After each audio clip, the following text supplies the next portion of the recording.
Now it's go time. We back. It's Dante Soul Pepper. It's Pharaoh's Marquise. This might be the specialist guest of all time. Honestly, Yeah. His name is in the rafters. His jersey's in the rafters for sure. Come on now. We got my own father in here introducing the Black Homer Simpson. Laroy Glover. Ain't y'all something? He came in fresh with the Nike on, yellow. Always. You know what I mean? We're gonna start this off with some pre-pod thoughts. Listen, bro. Listen. I hate calling women bitches. But I'm more adept to calling women a bitch than a whore. Whoever you were in them comments, calling my homie, calling her a whore, you crazy, dog. Crazy and you foul. Can't do it. That's your homeboy? I don't know who it was. I didn't even look. I thought that was. We got steam like that. We big up the fans one week, and then the next week we just get shit on. Who was it? Let me see. Let's see who it is. I can't remember. City Hall TV. You know that dude? Yeah. Damn. Yeah, He said, "Who's these whores y'all interviewing?" Come on, man. Like what? We had two respectable females on women, not females, women on this pod. I don't believe that you should ever call a woman a bitch or whore to their face. I'm just being honest. You know what I mean? I mean, we all say it, but I don't believe you should ever say it to their face. What we say in private thoughts or private conversations between the fellas, that's different. But when you get to the point where you calling a woman a bitch or you calling a woman a whore, that's some. To me, you showing your bitchness. What if it's on the internet? Oh, that's internet thugging. That's all internet trolling right there. You know what I mean? That's all things dudes gonna be on the net talking about how tough they are and she's a bitch, she's a hoe. That's just what people do on the internet now. See, and then on top of that, I was like applauding her for like just being honest about the situation. Dude asked her straight up, "Have you ever cheated on somebody?" She said, "Oh yeah." Why'd you cheat on them? Because I felt a lack of something and I did what I did. I respected the honesty from a woman because, sometimes they don't be honest. And in context, she said she had voiced it to him. I mean, if she ain't gonna hold down the home, you gonna step out and get you somewhere else, right? I'm not saying she should have did that. All I'm saying is at least she admitted her wrongdoing. Yeah, I'm not with like if you're gonna do something, you might as well leave. That's how I am. If I want to do something, I'm gonna go. And I wish it was that simple. I wish I had that train of thought when I was younger. I know. But it's not that simple as you just get up and leave. I think.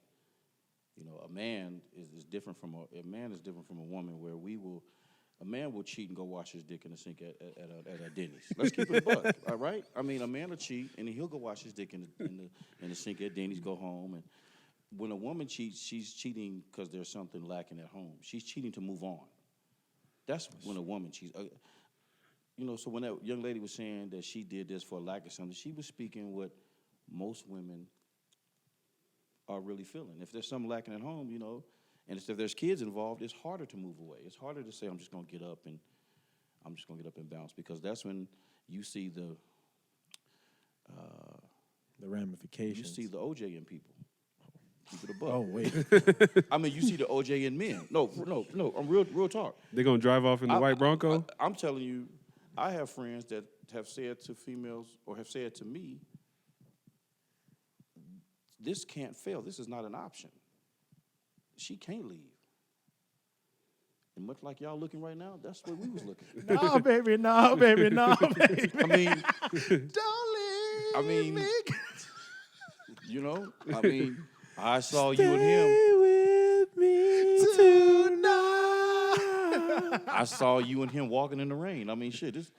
So it's easy to say, get up and leave now. But when I was coming up, and I was you guys' age, that just, a man worth his salt couldn't bear the thought of somebody else raising his child. So, and for those who use the excuse, if I leave you, I'm leaving you. and the kids. That's some bitch shit right there to me. Now that's when we talk about the internet bitching. That's when you, that's some internet bitching shit right there. When you say, oh, well, we broke up, so I broke up with the kids. No, I got friends like that. They be like, if my girl cheat, I'm Chris Benoit and the whole family because I can't deal with the motherfucker. You know what I mean? I say, you got the Chris Benoit and everything? So- that shit crazy. So wait, who's our buddy that got juniors? He got juniors and he just disassociating with the whole family. Is it Brian McKnight or is it Babyface? One of them. It's One of Brian them, McKnight. Brian McKnight. Brian McKnight. He just is disowning his all old them kids. his past whole kids, family. but his new kids, he's sticking with him. What you think of that? You know, okay. I got, every topic, I've got some hot shit.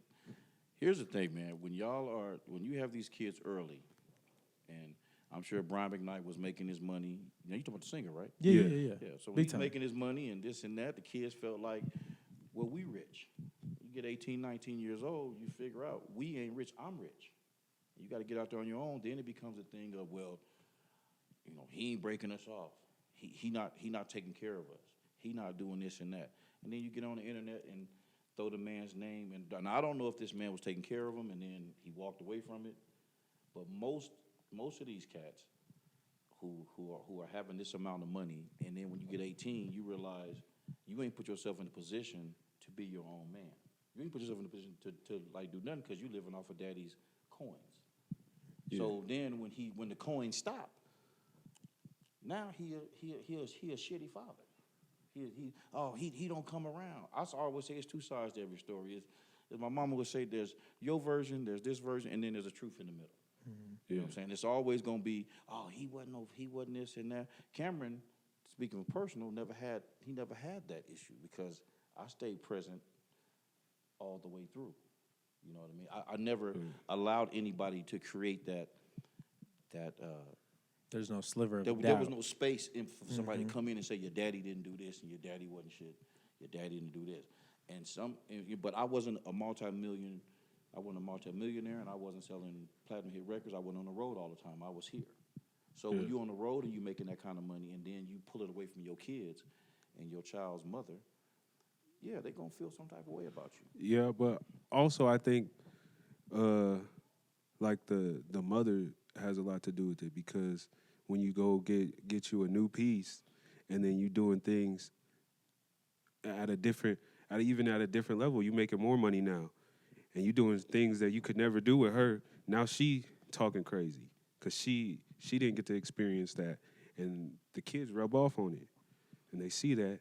And I think that situation's kind of tricky. 100%. Yeah. No argument for me. Just to play devil's advocate, wouldn't one factor that be what you're doing for your child as you level up? So like you get a new piece, right? You're leveling up, you're doing some things that you couldn't do with her per se. But as you develop and you grow, shouldn't how you take care of your child like go with you as well? Because I feel like a lot of times, like, if she's hating, like, I'm not justifying hating. I'm just playing devil's advocate here. If she's hating, it's just off of, like, nothing. You're doing this and going up, but, like, the relationship you have with our child that's forever hasn't gone up. If anything, it's stayed neutral or it's dipped a little bit. But what happens if, like, say, I move up in life, crazy. Mm-hmm. I move out to Draper, and I still take care of my kid, but my kid live in Ogden or something, and he just live in a moderate home, but everything's paid. But they see the way I'm living in Draper, and they're like, damn, that shit's crazy. Why can't I? But he could still come over there. He could still, I'll pick him up, everything. Mm-hmm. But when he go back home, it's not the same lifestyle. So you got to keep this lifestyle the same for two women because you got money? No. Oh, no. I mean, It's not more so for her. It's more for the child. But go ahead. Yeah, I mean, if I'm living in Draper or I'm living up in, say I'm living up in Shadow Valley and they living in, some part of Ogden that's less desirable, that can't be my fault because I'm paying the agreed upon child support. I'm paying for everything else, If you haven't leveled up your game to make your economical situation better for you and him, I'm doing my part.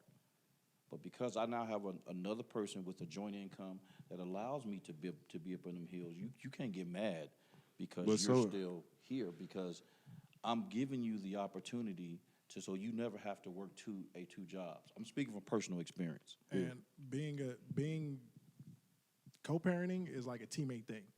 Being in a relationship is also a teammate thing. But you could be playing two different teams because the circumstances made you do that.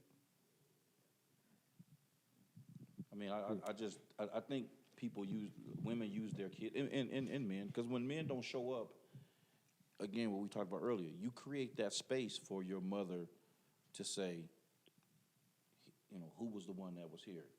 He wasn't the one that, maybe it was just financial that he was there, but the kids don't see that. So what they see is what their mother is telling them.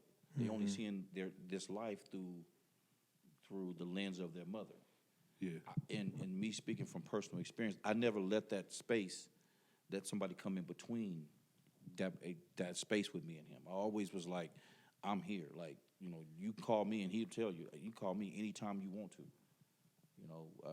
So, but women, they do. I agree with you, D. I think women they get jealous. They look around and go, how come we didn't have this?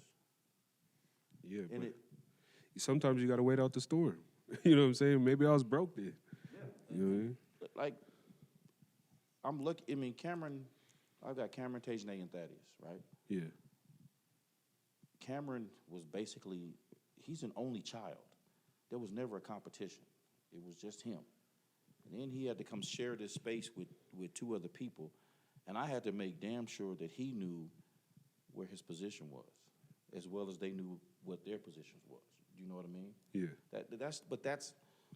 That's when you have those conversations.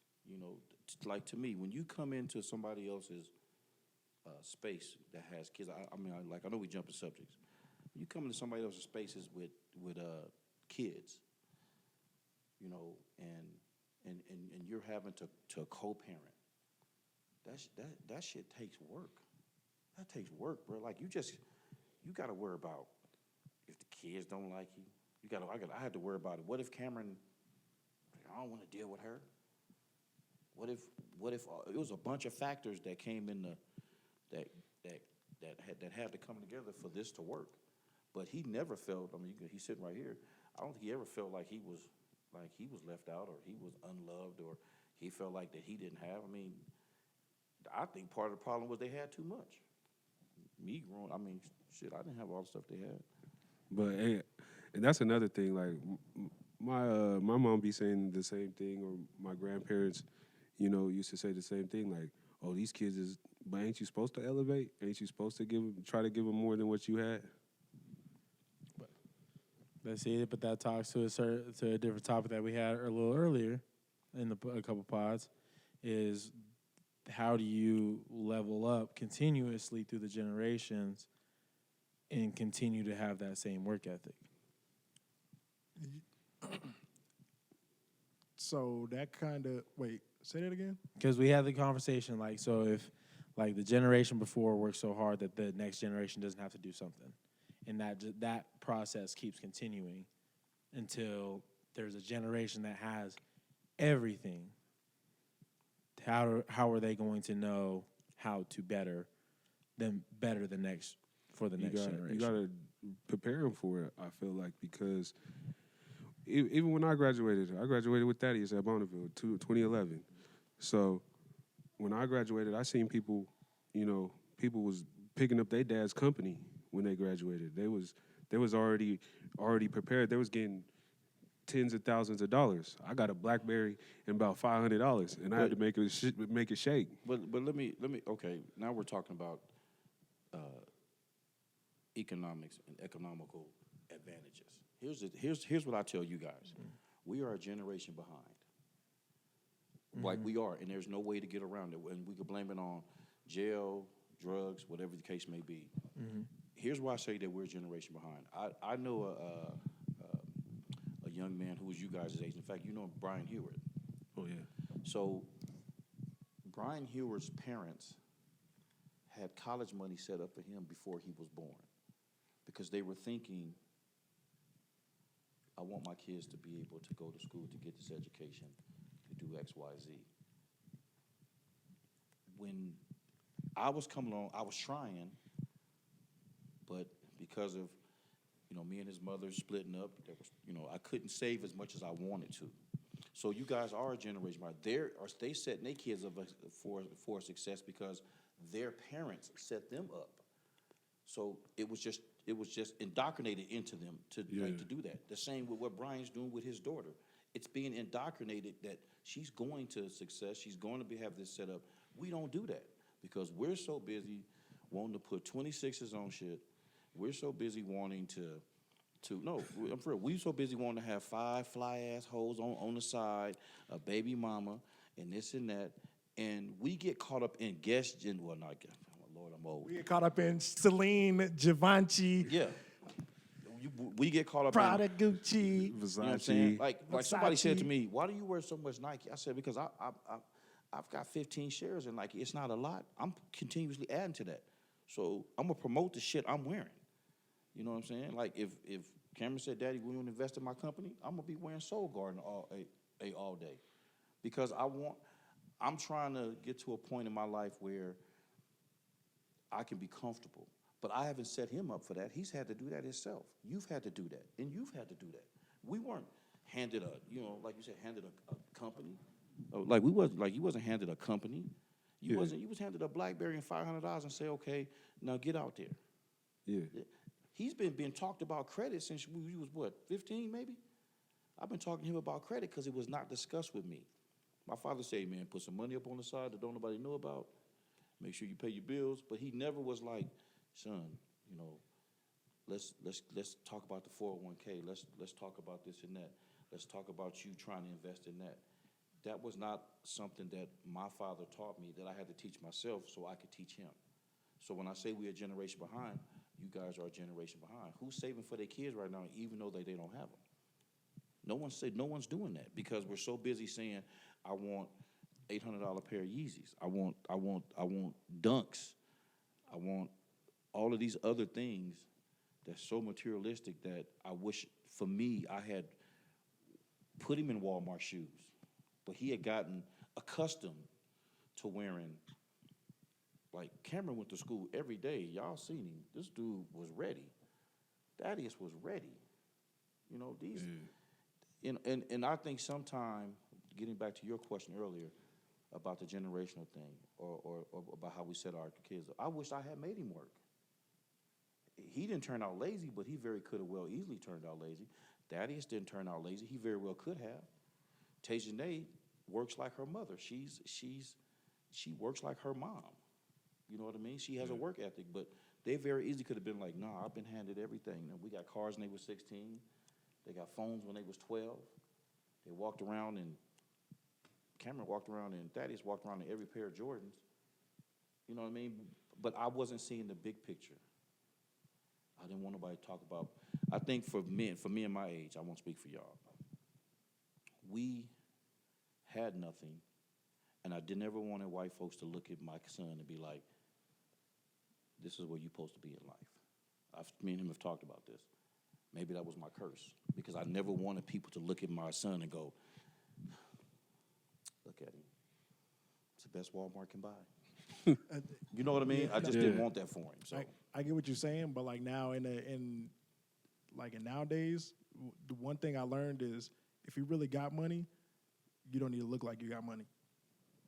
yeah, now we're seeing that.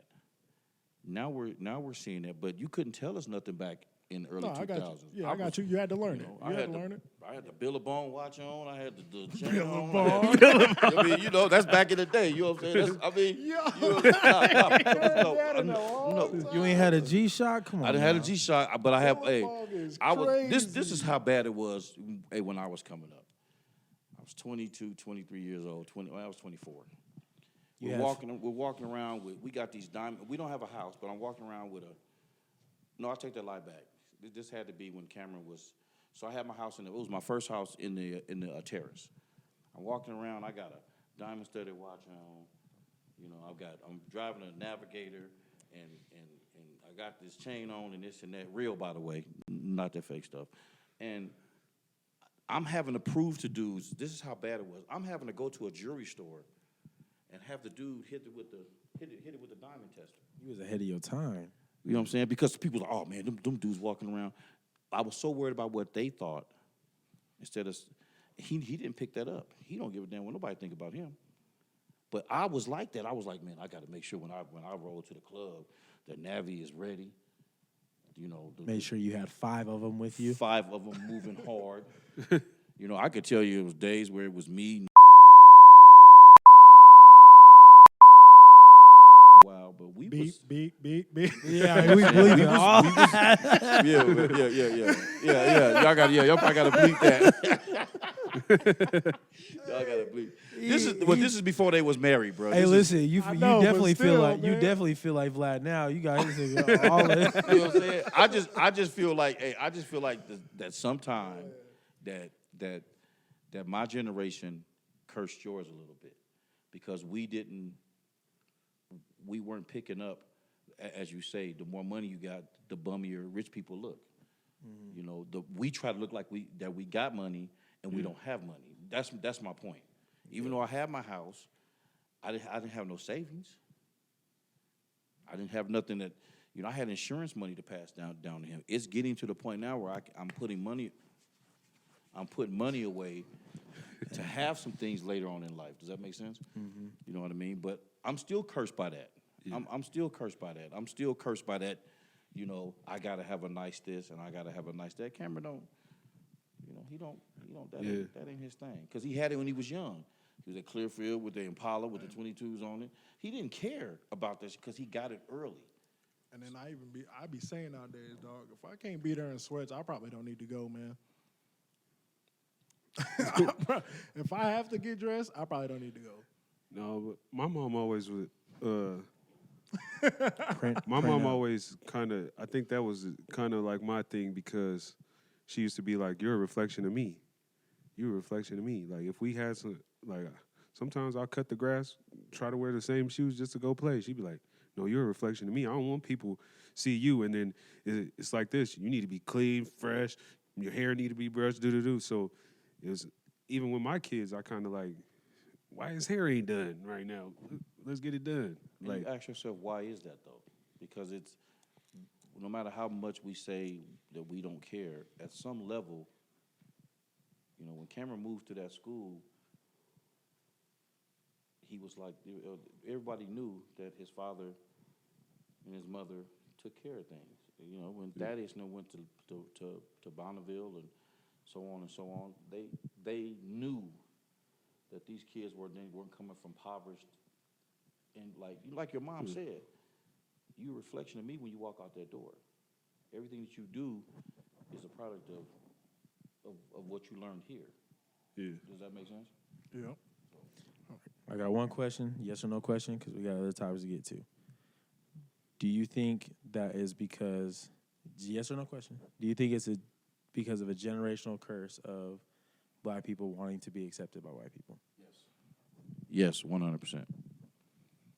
Okay, we're about to get into some BS. All right. Sorry to drop the anvil on you people. Like, yeah, we came in hot and heavy. Yeah, yeah. that was good. That was good. good. That was good. So we need an elaboration of what was the club life like in the 90s and early 2000s? Oh, man. Because Ice Cube dropping in the club. we just had this conversation last week. It was like, could you just imagine when Back That Ass Up was first out? Was it Bruh. crazy or what? Bro, you could. The 99 and the Let me tell you something. From about 97 till about 2005, there were club bangers after club bangers.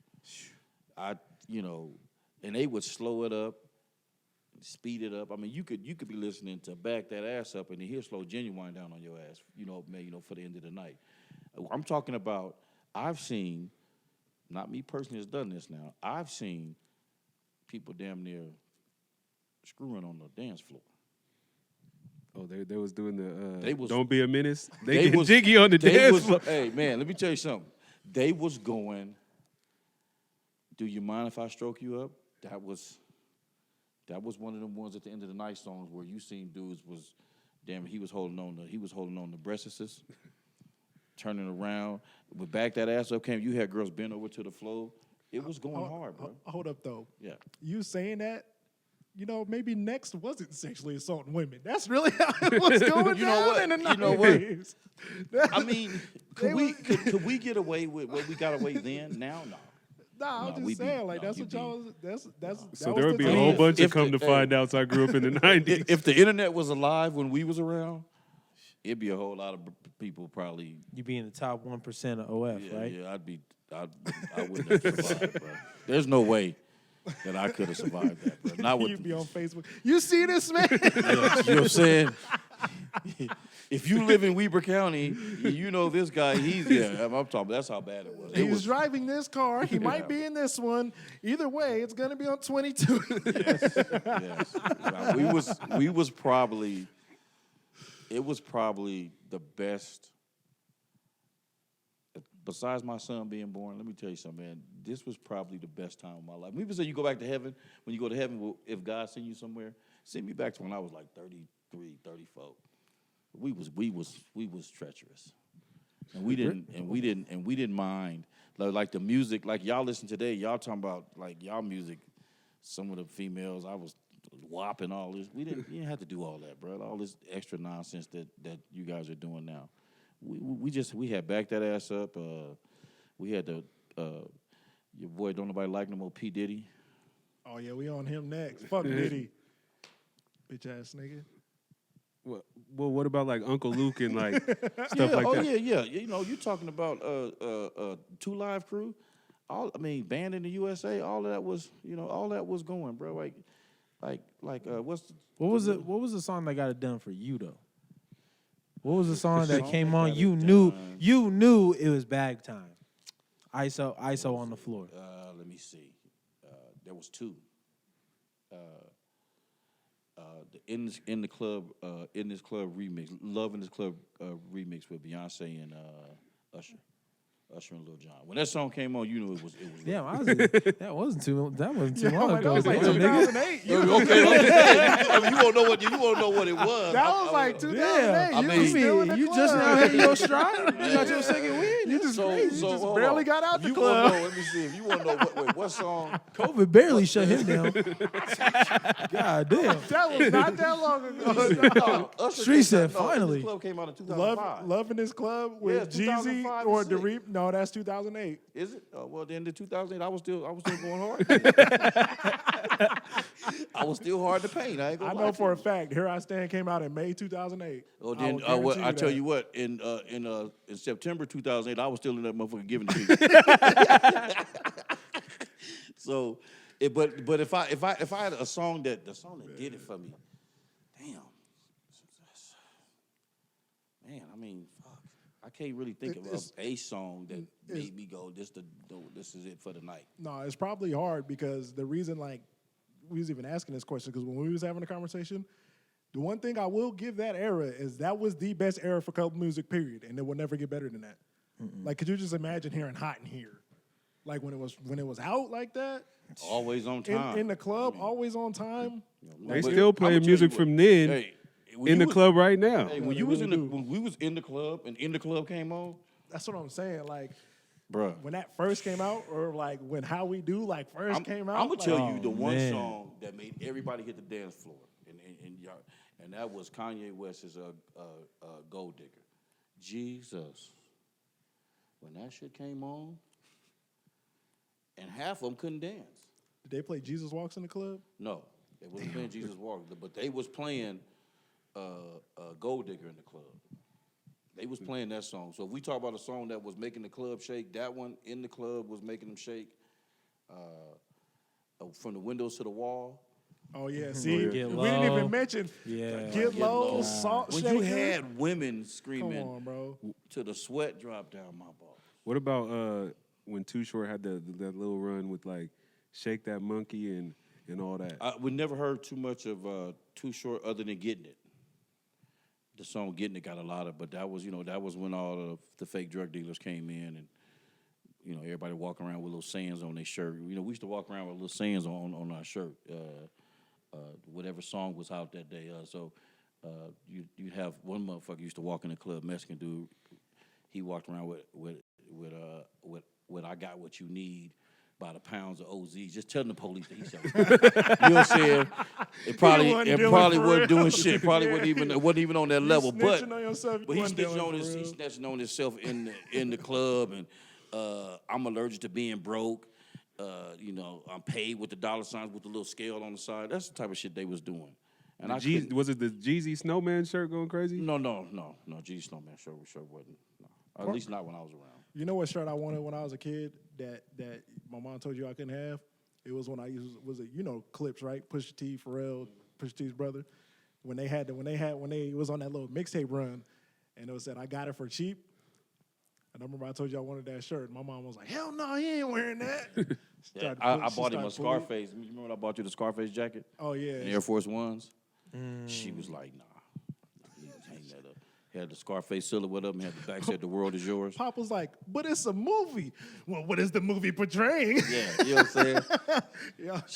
That's one of my favorite movies. She gonna get you, kid. You better keep it light right there. No, she know I think it's nonsense now because I'm like, when she was all on her little Christian tip, dog. She was playing Yolanda Adams in the house and all that. Yeah, she would take it a step too far. I don't want no rap music before church or an hour after church. Come on, Mom. I'm just trying to hear Jeezy, dog. That's the song that if you talk about the 90s, I think the club for us was different because they was pulling you off the wall. I mean, these females was coming up to you, grabbing you. I know. I've had it done. Sure, I remember even the club scene just from like 2014 to 2018. I thought that was elite. I couldn't imagine what y'all was doing back then. No, God, for real. damn. Oh. I be going out of state, and when a girl like come up to me, I'll be like, "Oh, okay, this how it go down." That's why it's easier out here. In 97 to 05, pardon my ignorance, but where was you at? You was out here or? I was out here, but I was back and forth to LA. But okay. My home base was here. So I would go home. I would go home I'd be taking him to his auntie's house in Inglewood, and then I would dip with my brothers, and it was interesting. he came back to Utah ready to rip. I came back to Utah for me was my place to go. I won't say go hide. I slowed down here. I could breathe here. Where LA is just a continuous, like it's a rat race all the time. Even with the females out there, even with the females that I grew up with, they were so much more. I ain't gonna say advanced. They was just fast. much more fast. That's the word. They wasn't trying to be like, oh, let me take you here and this and that. These hoes was like, what you driving? Is that chain around your neck real? The pressure these hoes put on us between 96 and 05 was ridiculous, bro. And they didn't even have rights back then, for real. No. What'd you say?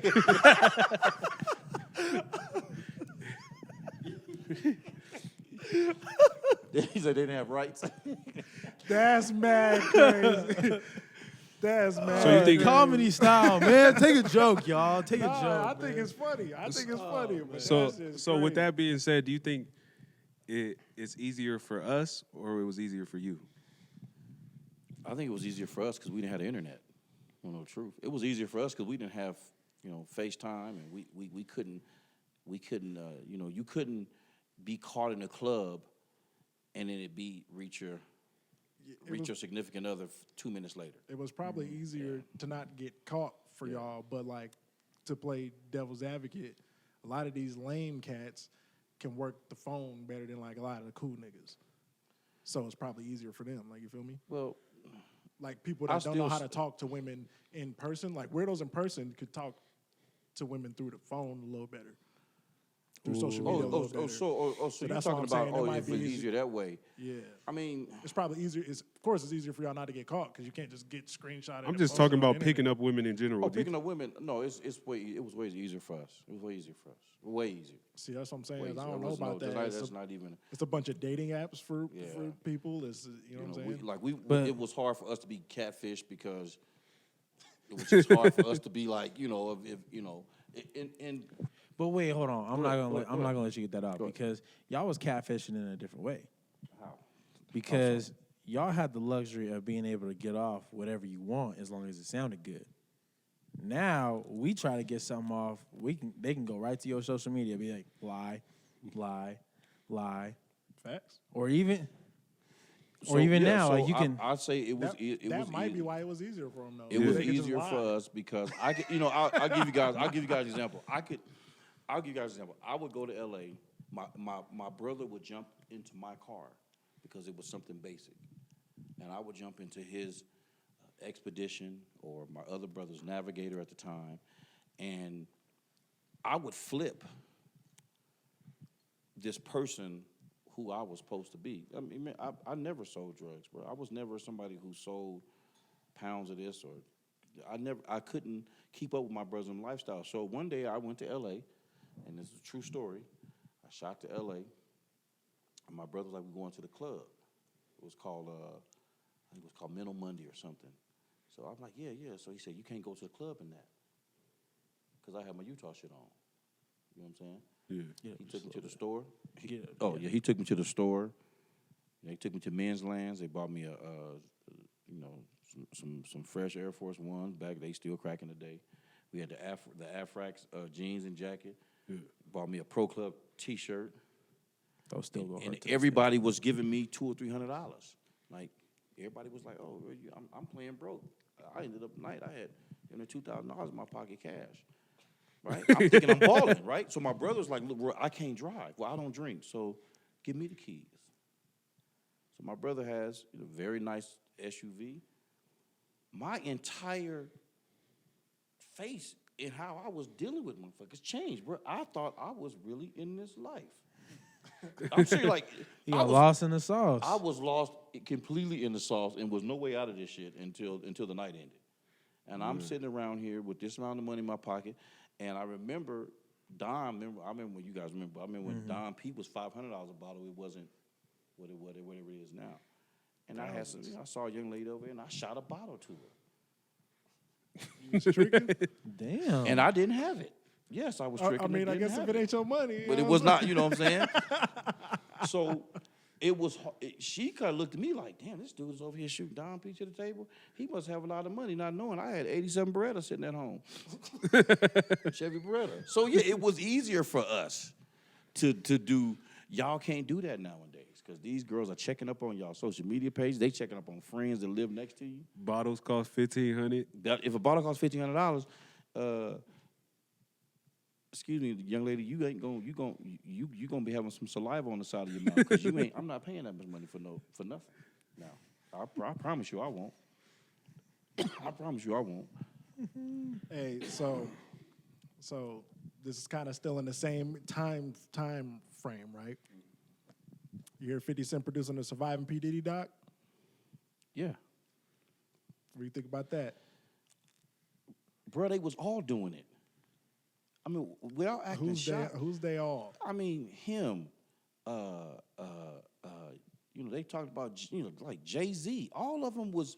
All these cats was sleeping with young ass girls, bro, and everybody. If the reports are true, Jay-Z should be in jail. Whoa. Keep it a buck. He was sleeping with Foxy when she was 14.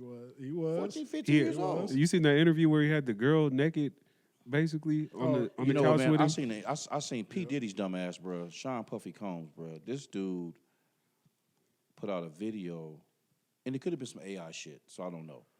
But the girl was underneath the covers, and he's like filming her hiding and cowering down, talking shit.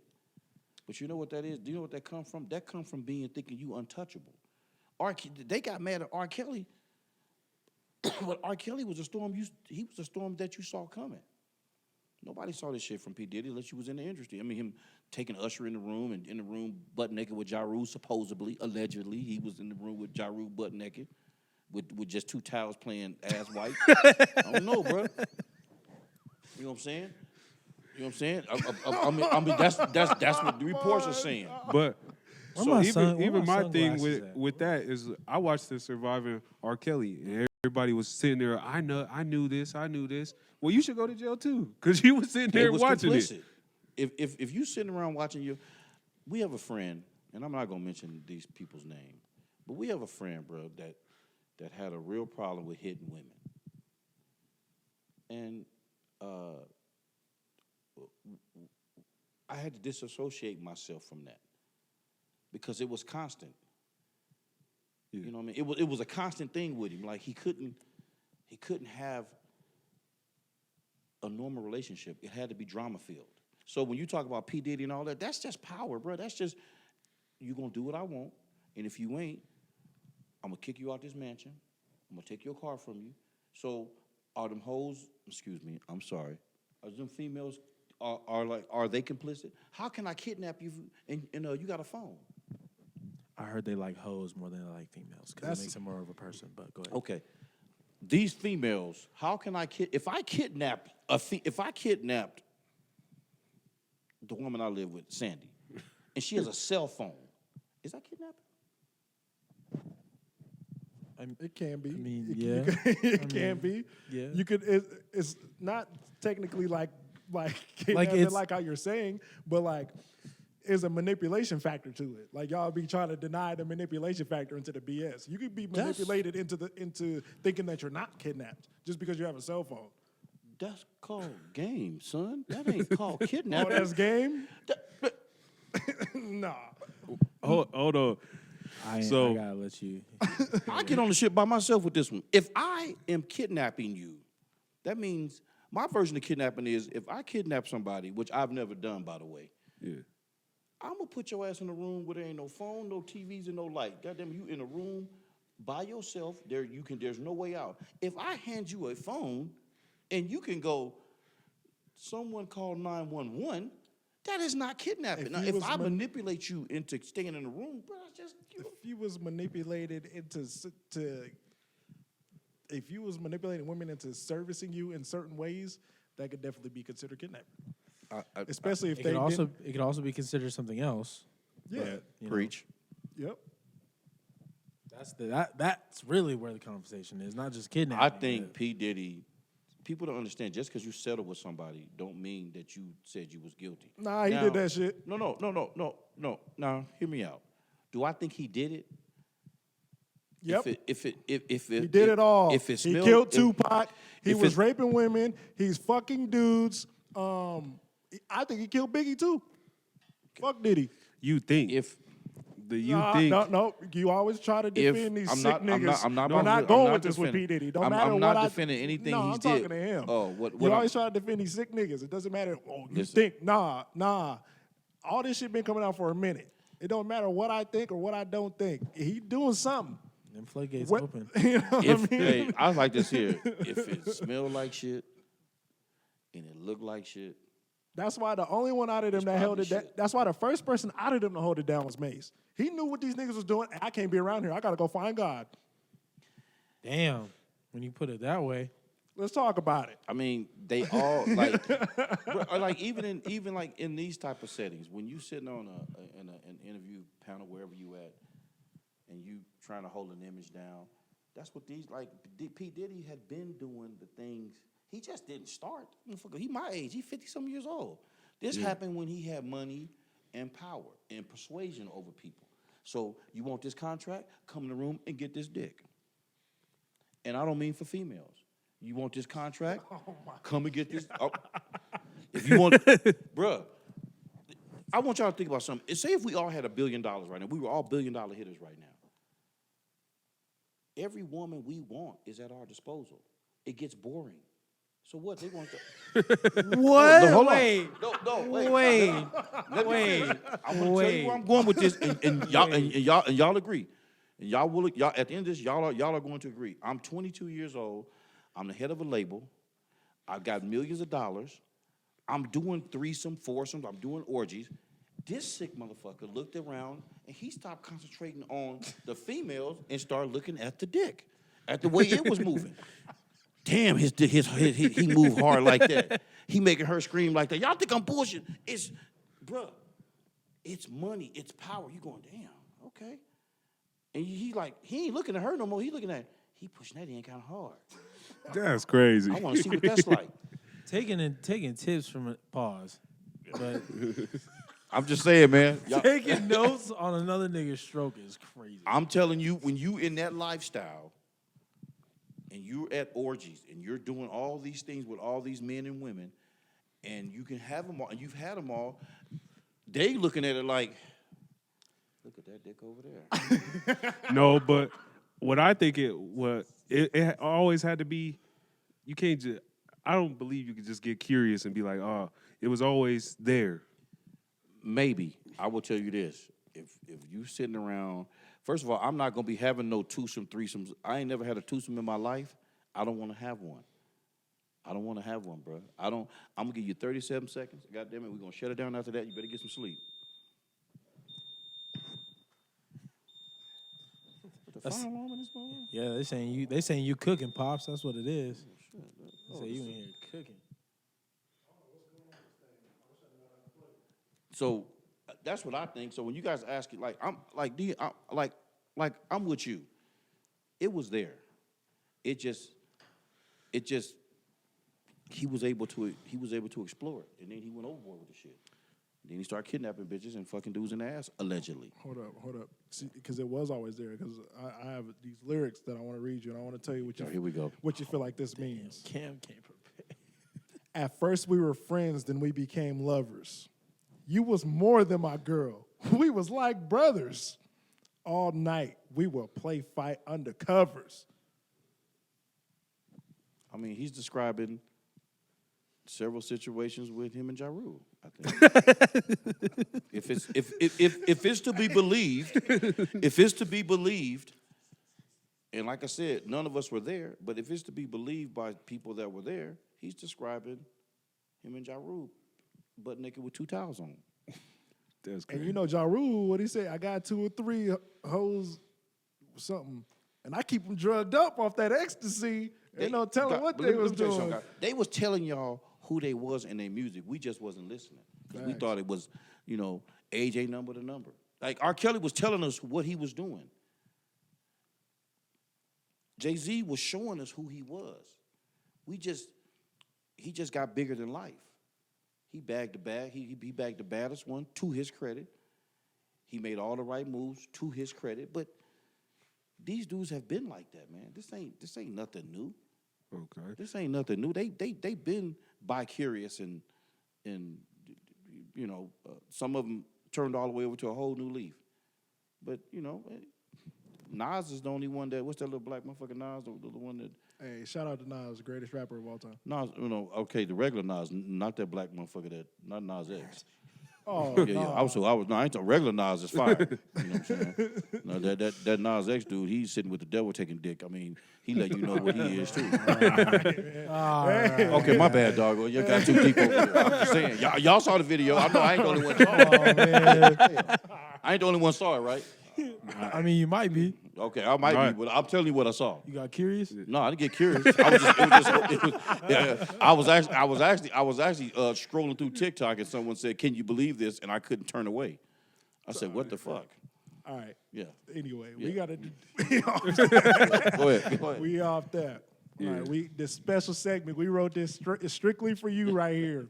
These next 2. Okay. Everybody need to quote their favorite Larry June lyric.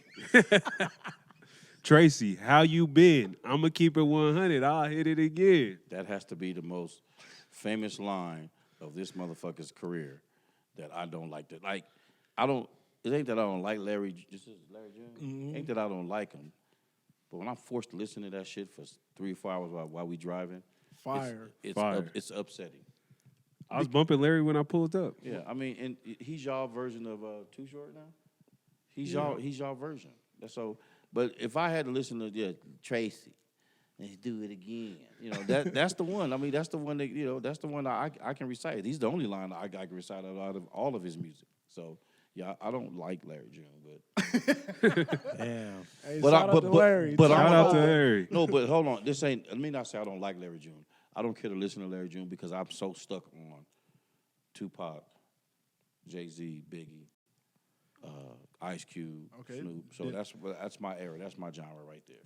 Then what's your favorite Tupac line? Inside my mind, I couldn't find a place to rest until I got that thug life scattered on my chest. That's the best one for me. Yeah, and that and Back Papa in song. elementary, Pop, I thrived Papa off song is the best misery. Tupac song ever, because I think Papa song was how a lot of dudes was really feeling at that time. Like when you listen to Papa songs, like the lyrics, I mean, just the like the father being able to talk back to the son and tell him I never meant to leave, but I was wanted.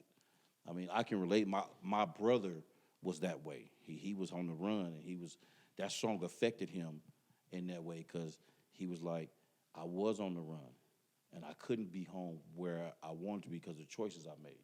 So I think Papa song is probably Tupac's #1 club banger. I mean, not a club banger, his #1 song to me. You know what? I think he had a couple better lines in that Shed So Many Tears song because I always liked the line where he was just like, I've been really wanting baby so I can see a part of me that wasn't always shady. I thought that was hard. I thought that was hard.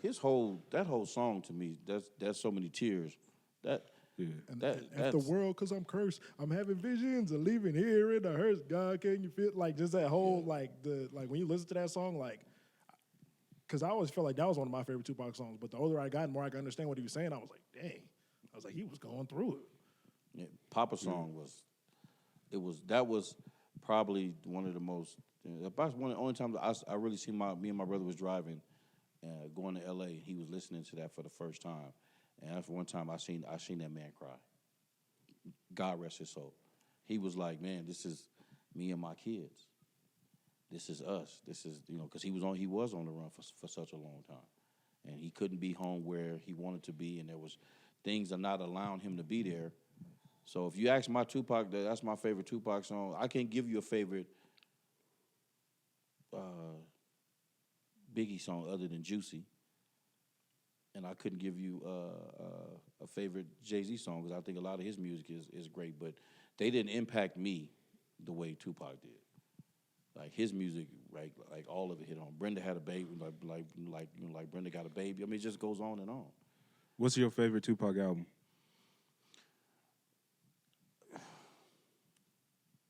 I can't say strictly for my niggas because that's the one that's on. But I would say All Eyes on Me because there was so many of them on there. Yeah, I was about to say, Yeah, if you didn't say All Eyes on Me, you was lying. It's All Eyes on Me. I remember when I was a kid, he had this big old CD case, and the first 2 discs in there was the All Eyes on Me. The only reason I knew that's what it was because I remember I had to I grew up to that out to listening to that Mac 10 stuff like that.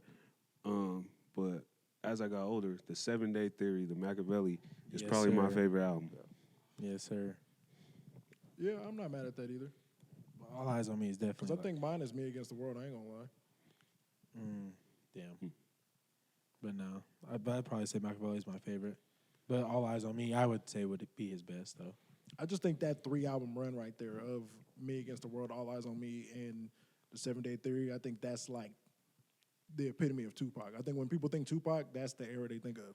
Not none of that whack stuff he was putting out before. Let's call it what it is. It was whack. And not none of this BS that came out after he died, because let's call it what it is. It's BS. I think people hold on to, like, I don't necessarily, like, the little mixes they do, I listen to his words. So when I hear it remixed, I want to, I hear the words and then somebody put an extra little twang to it. That's why I get them. I listen to what he's saying because his messages still resonate today. Absolutely. His messages, they still, I mean, this dude's been dead. He's been dead a lot Almost longer 30 than, years. Yeah, a lot longer than he was alive. And people still will talk about Tupac. It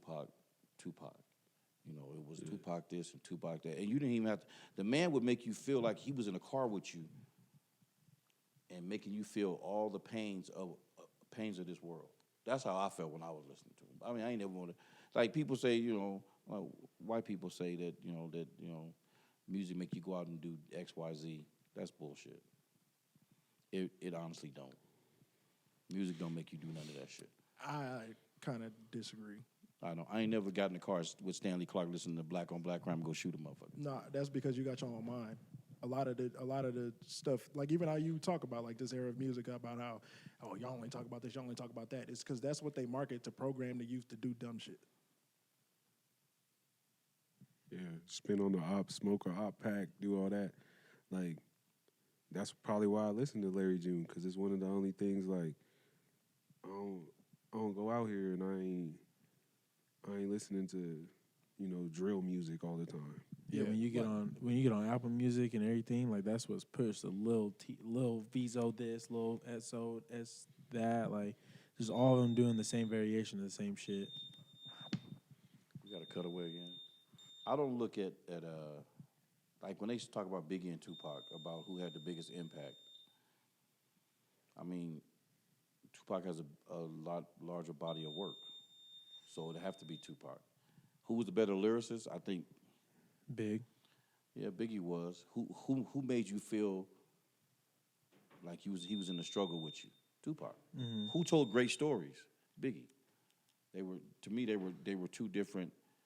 They were two different, and they were really three because Tupac was really two different people.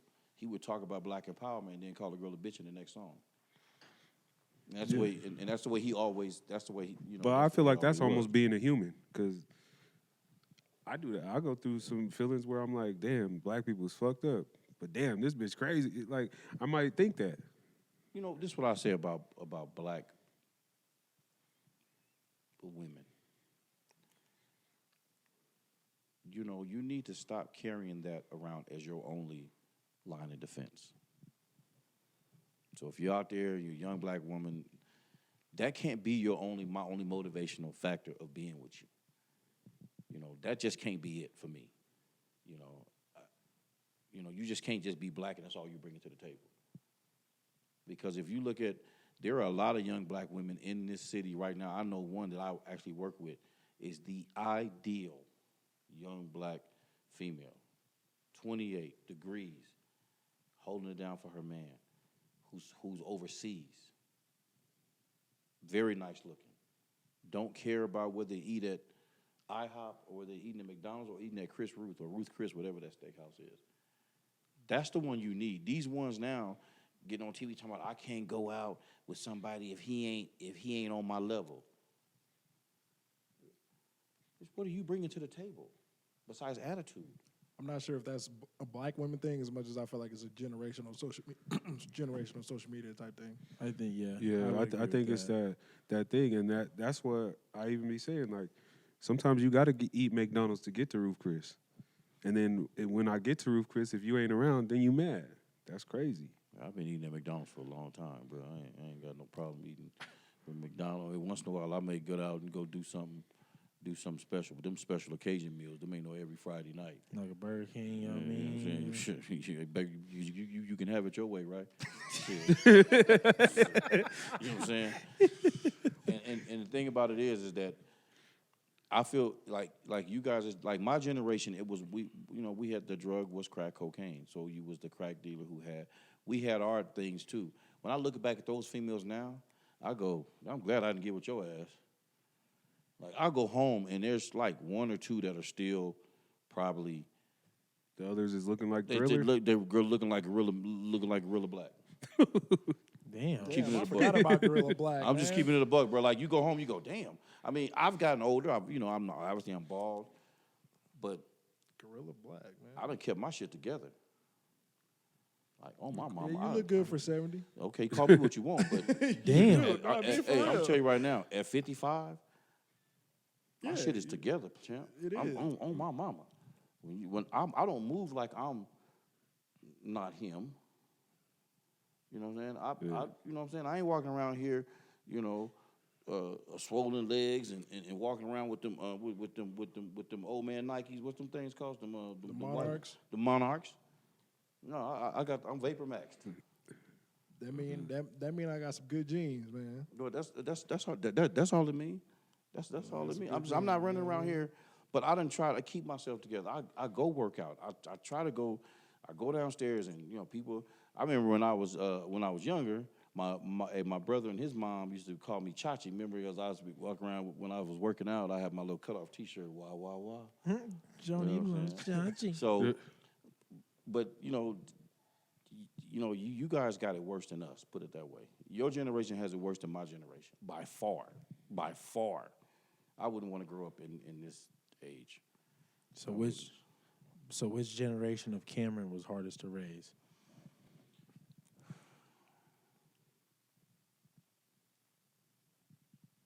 None. That's why. That's why. Shit. That's why he thinking. There was not 'Cause it's there was none. not a generation of him. I got a halo. Cameron had situations that made it hard to not to. It made it hard to deal with him. But he wasn't a problem child. He had one or two incidents. I could think of one major incident, two, where I was like, man, I'm gonna kill this little dude, man. It's just the same dumb shit I think nowadays, except for I was acting on it back then. Yeah, I mean, like, you know what I mean? Like if the generation, my hardest years with him. Let's put it this way: my hardest years with Cameron probably was from when he got his car. Oh yeah, he was out the house. Yeah, out the house. He was able to move how he wanted to. Those were the times I was worried the most. Those were the times that, but I instilled in him to call me, no matter what. And I think all three of them turned out good. But if I had to have hard years, for him and Thaddeus, it was when he got that car. When they got them cars, they was off the chain, bro. They was off the chain. What was one of the moments that you look back on that you were like, damn, this is my son? Like he did exactly what I did or would have done in that situation. We whooped them cat's ass in the parking lot. Hey, that's when he was like, yeah, get that nigga, man. You was promoting violence? Not my OG. You wasn't promoting violence. Yeah, I think that was probably the time I was like, go ahead and fuck him up, son. My mom said, you rammed his head into the car. He could have died. I said, Mom, it was just a neon. He all right. Cameron called me and was like, hey, these dudes is over here. This dude's like 20-something years old. So, How old was Cam? Cameron was 16. 16. He was 16 because he just got his car. He was 16 because you was at basketball practice, right? No, I think I was 17. That was right. It was during football season. And he was in the gym, and he called me, and he said, there's so many of them. So, I shoot up there, and his cousin, Brando, came up, rest in peace. I called my brother, and I was like, hey, man, I'm so far away from Cameron, he in trouble. He was like, Roy, I'm further than you, but your nephews are close. So, I called my nephews, and he said, Unc, we on our way. And so they met us over there, and, I told him, I said, the first motherfucker run up on you, lay him out. That's just what he did. First one dude ran up on him, it was a wrap. And then I don't know who was there. Was Antoine there? Yeah, they was all hiding up the street, and you told them to come through in a sec. And then, because I always be making fun of him for it. I'm like, man, we was over there fighting, y'all wasn't even doing nothing. He was like, y'all had it handled. I was like, it was still 4-on-10. Yeah. I remember the dude, he was sneaking up behind me, I guess. And Antoine turned to, turn around. I was something like that. Maybe when I was like, Roy, turn around or something like that. And I just turned on, swung. I remember I caught him right here. And he spun into my, I can talk now, but he spun into my little nephew. And I ain't never seen nobody get hit that hard, man. I never. And the police, remember we went to the scene. He's laying out on the grass. Mm-hmm. Police officer said, "You guys really?" I said, "I didn't do all that." I said, "I did this on the nose. I didn't do all this. I didn't break his jaw, or crack his ribs. That was somebody else." Then it was funny though, because he was like, when the police asked him, he was like, "No, I wasn't him. It wasn't none of them." And then he was like, "Well, I don't know who it was." Yeah. And then come to find out, he was some UFC fighter. Pop was like, "Who a UFC fighter? Him?" They was like, "Yeah." So Pop said, "Him on the ground?" They said, "Yeah." He said, "Well, that motherfucker needs some more training."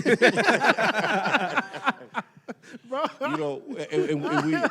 And we laugh about that now. That's bad crazy. What I didn't know was one of the kids had a gun in the trunk. That's what I replay now more than anything. This could have ended, and it would have been my fault. But every father goes through, you guys are going to go through this. You tell your son, stand up and be a man, and this and that, and this and that. And in the moment where it needs to happen, I want him to be able to fucking defend himself. So his mother then was mad, you could have got him this and that, but that's a mother's job, is to do shit like that. My job was to try to get him ready for what's out there. And so if I have to think of something that he did that reminded me, it was that fight. It was that fight. It was the Kmart incident. That was me. The Kmart with the headphones. That was me. You know, that was me. So I couldn't really get mad at him because he's just being a young. You guys were just being teenagers. He was just being a young ass teenager, and he was just being an average teenager getting in little BS here and there. I could say the same thing about Thaddeus. Yeah. Thaddeus reminded me because he snuck out the house.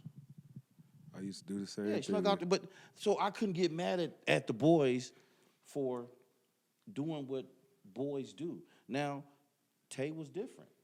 She would get mad. How come they get to? And I would explain to her this way. I said, Tay, I only got to worry about 2 dicks with them. It's 100 dicks coming for you. That's why I treat you differently than I treat them, because I know they're gonna be able to handle themselves. You, that's something different to me. You know what I mean? Yeah. When these dudes got of age, I wasn't worried about Cameron and them getting into fights because, first of all, he was always surrounded with his real friends, which was you guys, you know, Jordan Lee.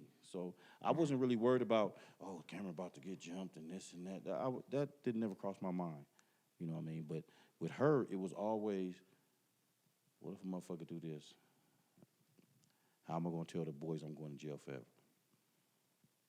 You know what I'm saying? That's a good thought to have, at least, though. Yeah. You know what I mean? Like, that's what I was always thinking about. But they was both, neither one of them was bad. They just did regular, normal teenager bullshit that got them in trouble. Like I'm sure all of you guys did when you were and young. So, like I said, I was hard-headed. I used to hit my head on every wall. They would tell me, and then, shoot. I waited till I was like 18, 19, went to jail for like 6, 7 months.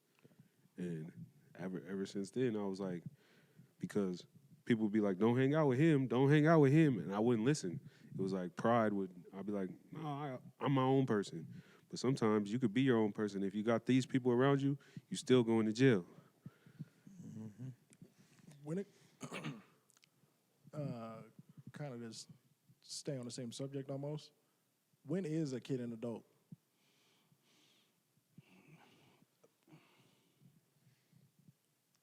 that's, as a father, that's hard to, I didn't want to let y'all go from being teenagers, if that makes sense.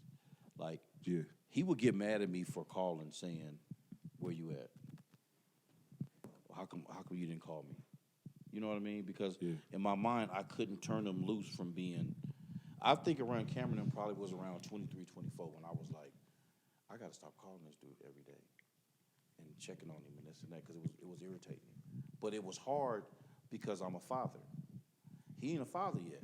So this ain't hit him in the same way that it hits me. You know what I mean? It ain't touched neither one of them. Thaddeus is about to be that. Thaddeus is about to be a father, so he finna find out all the shit that we went through. You know what I mean? And when you ain't went through it, it's hard to let go. You don't recognize how hard it is to let go. But to answer your question, I stopped calling and texting so much. I still do it now. I'll text him at 1 in the morning. Hey, man, what you doing? But it's not, I just need to know he's okay at that point. Yeah. But I stopped trying to treat him like a teenager when he was about 23, 24, I think, being honest. That's when you felt he had a firm grip on like how to conduct himself in that way? No, he's always been, you know, from the time he graduated, he's always been driven to do good.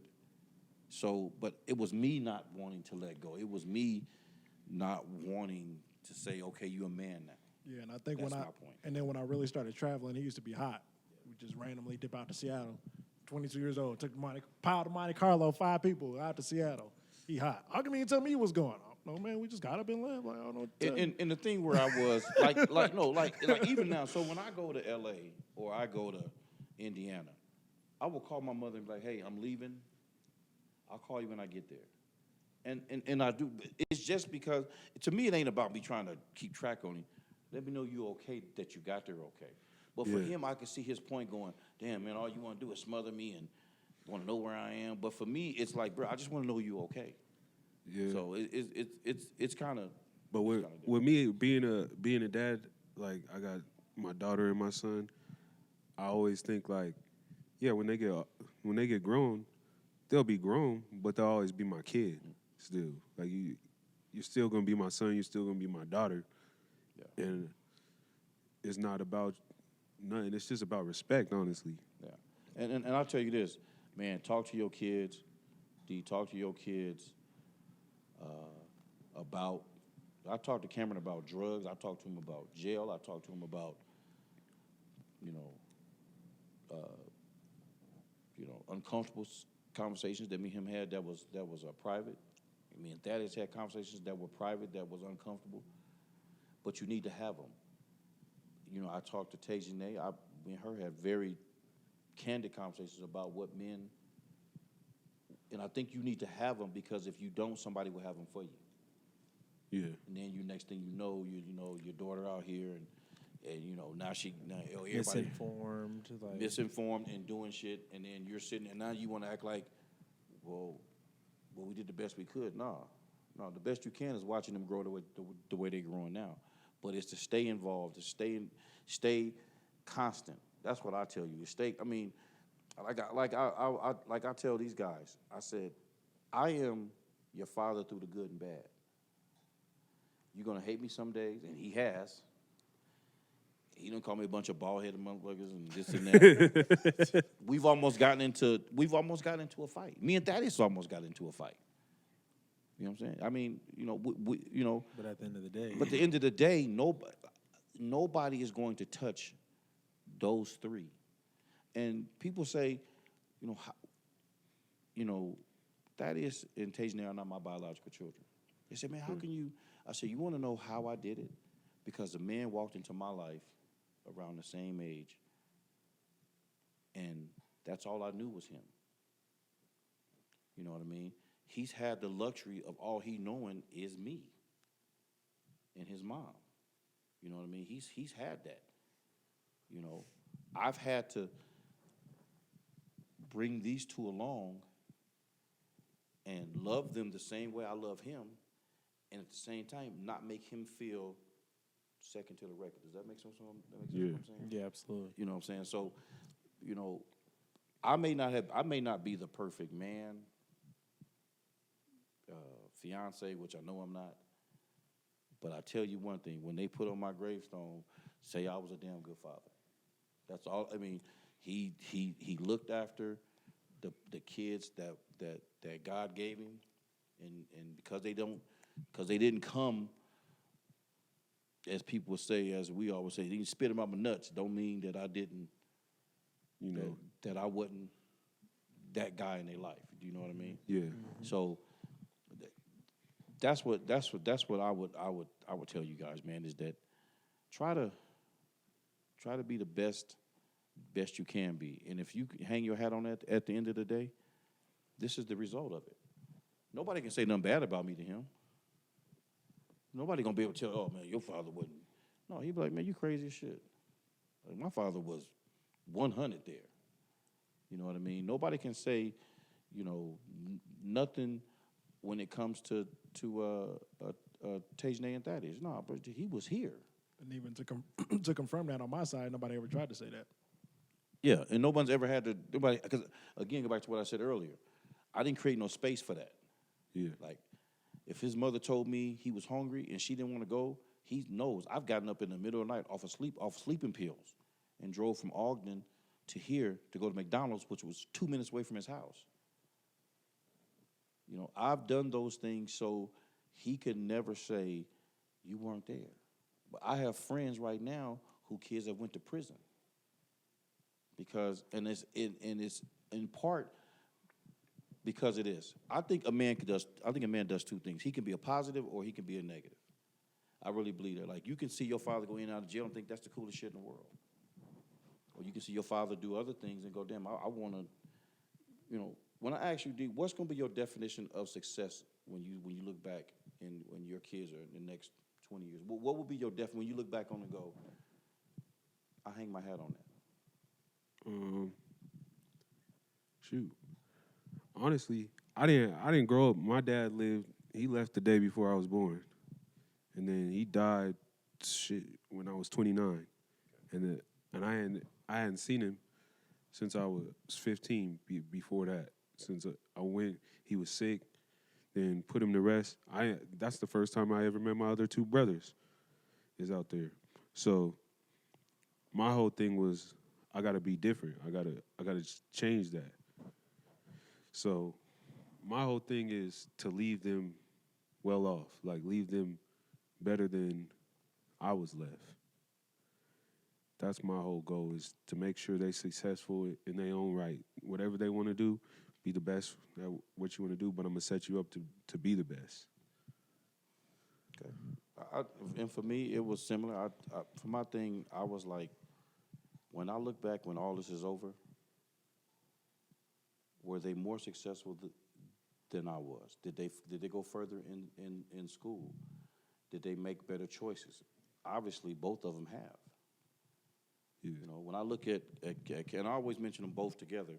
When I look at Cameron and Thaddeus, they 100% have went further in life than I have. As far as they've been able to go and do whatever they wanted. They've been able to go travel. They've been able to, see different things. They weren't. They didn't have kids until they was ready. Obviously, he's still not ready. You know what I mean? They didn't go out and have 2 or 3. They ain't got 5 baby mamas. You know what I mean? But it's because of what they saw. It's because of what they saw. Now, if I was out here slinging dick through 16 counties with 8 baby mamas in every county, then what do you think his chances of him coming out seeing that, well, shit, my father made it seem cool. Yeah. I would say that too, because the only conversations I really have with my real dad, he would send me, I got this one, I got that one, I got this one. So that was in my idea. I was like, this is what you got to do. And so I kept 2 or 3. I kept this. And it even right.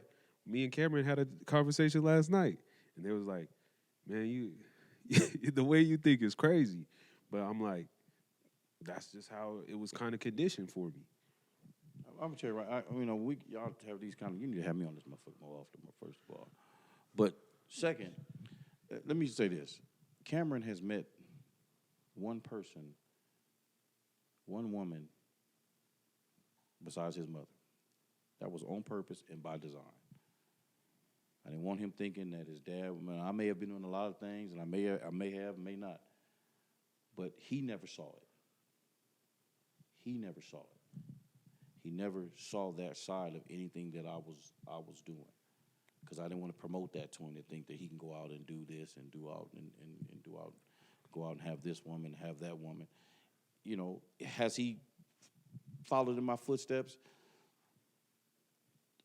Minus the kids, yeah. From there, I'll tell you this, man.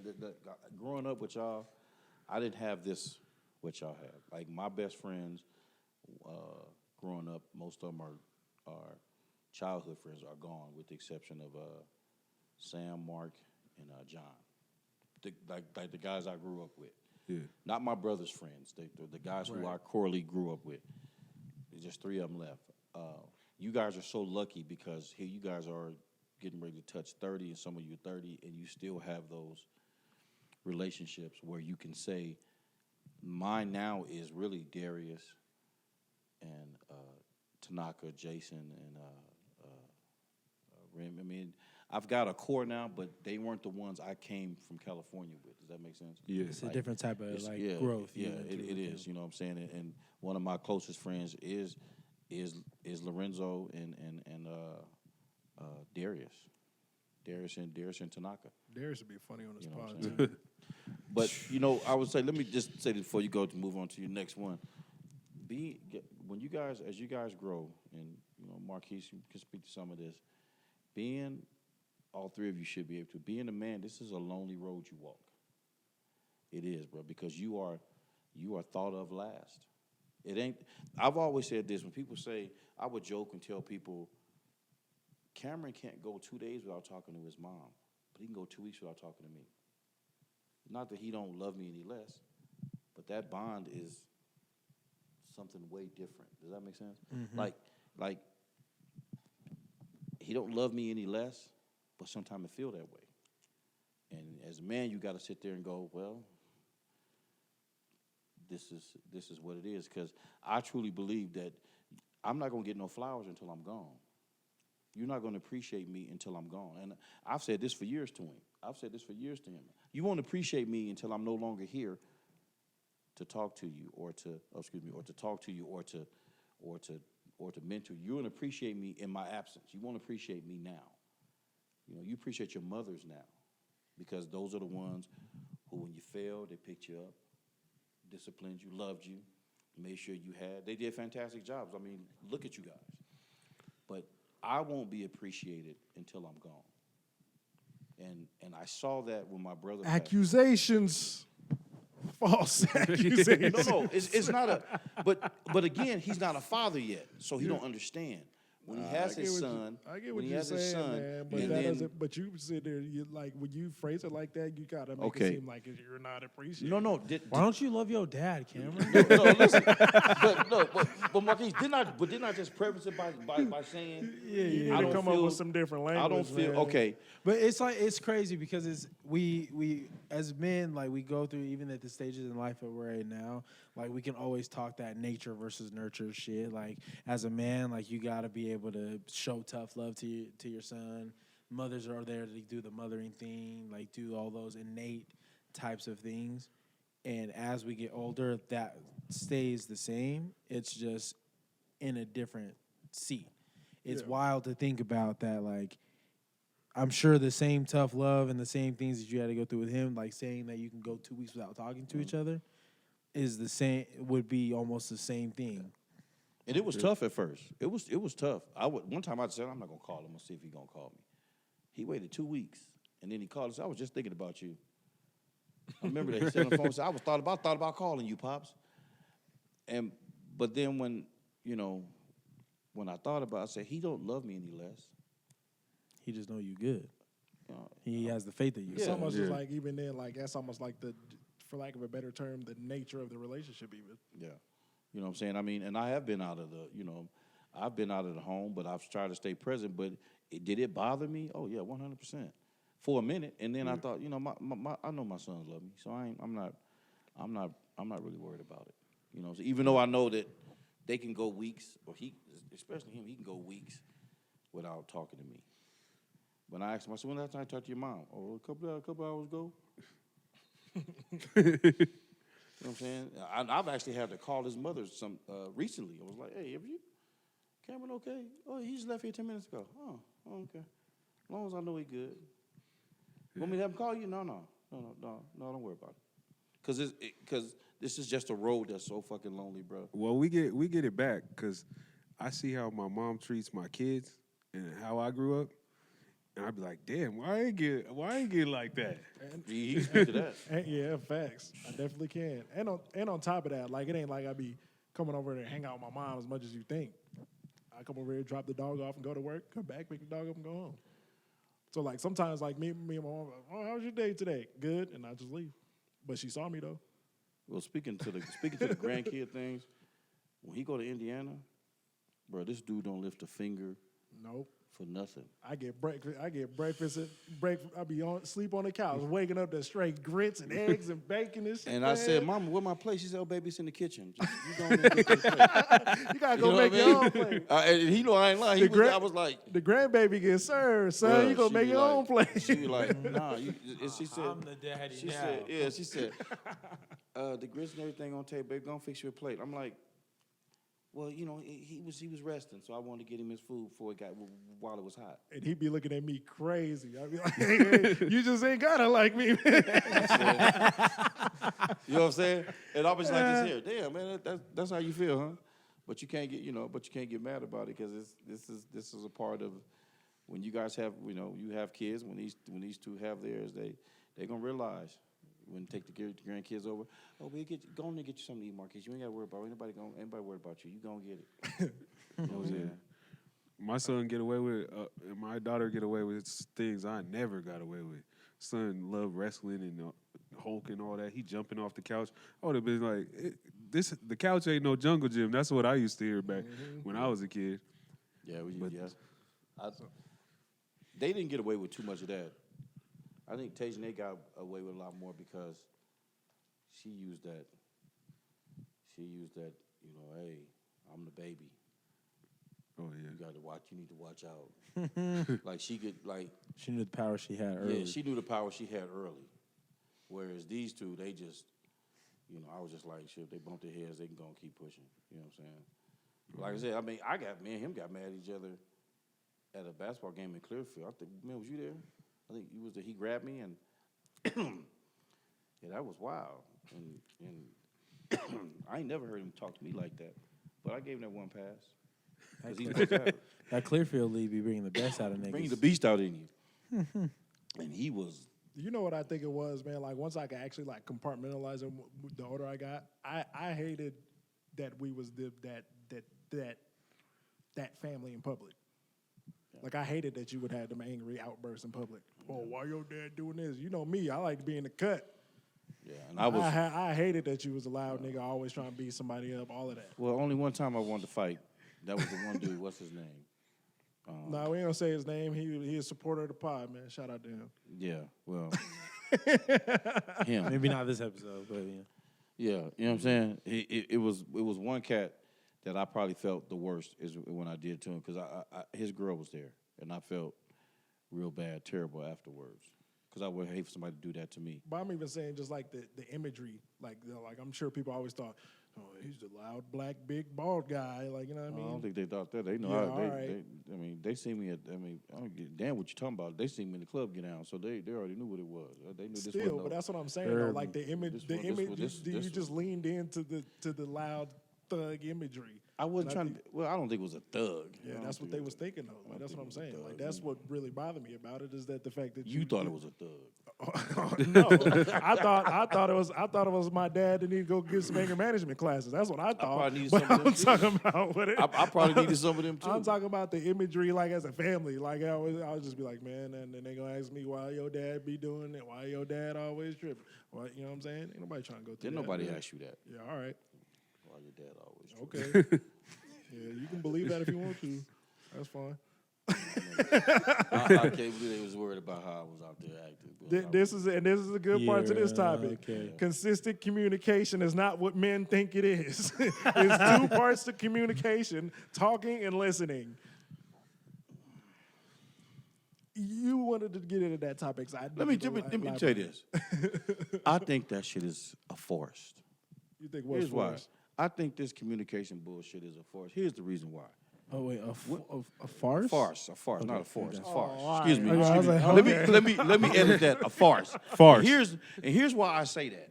Women only want you to give the point of view that they agree with. They only want you to communicate the part that they want. Because if you really say what you really feeling, it turns into an argument. Correct. There is no way you could tell me I could go home and say how I'm really feeling it. That shit's not going to turn into an argument. It's always if the conversation skews to what they want. And this is why men do this. You become quiet in a relationship. And you start to say, it starts out here in the beginning. And you give a little because you don't want to argue. And you give some more because you don't want to argue. Next thing you know, you're not in a relationship anymore. You're in a fucking dictatorship. And when you try to reclaim it, it's a Why aren't you doing this anymore? Yeah, then it why aren't turns into you a power yeah, struggle. yeah. And then why don't you talk? Well, when we talk, it turns into an argument because you don't want to talk. What you want to do is you want me to agree with your position, so things can go back to the way they go back to the way that they were. I'm gonna tell y'all young viewers and these young cats here. That's what I tell every young man. When a woman loses what's between her legs no longer has power, you will truly be on an even playing field. You will truly know if you meant to be in a relationship. When what's between her legs don't get you to where you need to be, I'm not saying be sexless. I'm saying when it no longer has the power that it once held, you're going to truly know what it's like. You be liberated, because I'm fucking liberated. Here comes PanderExpress.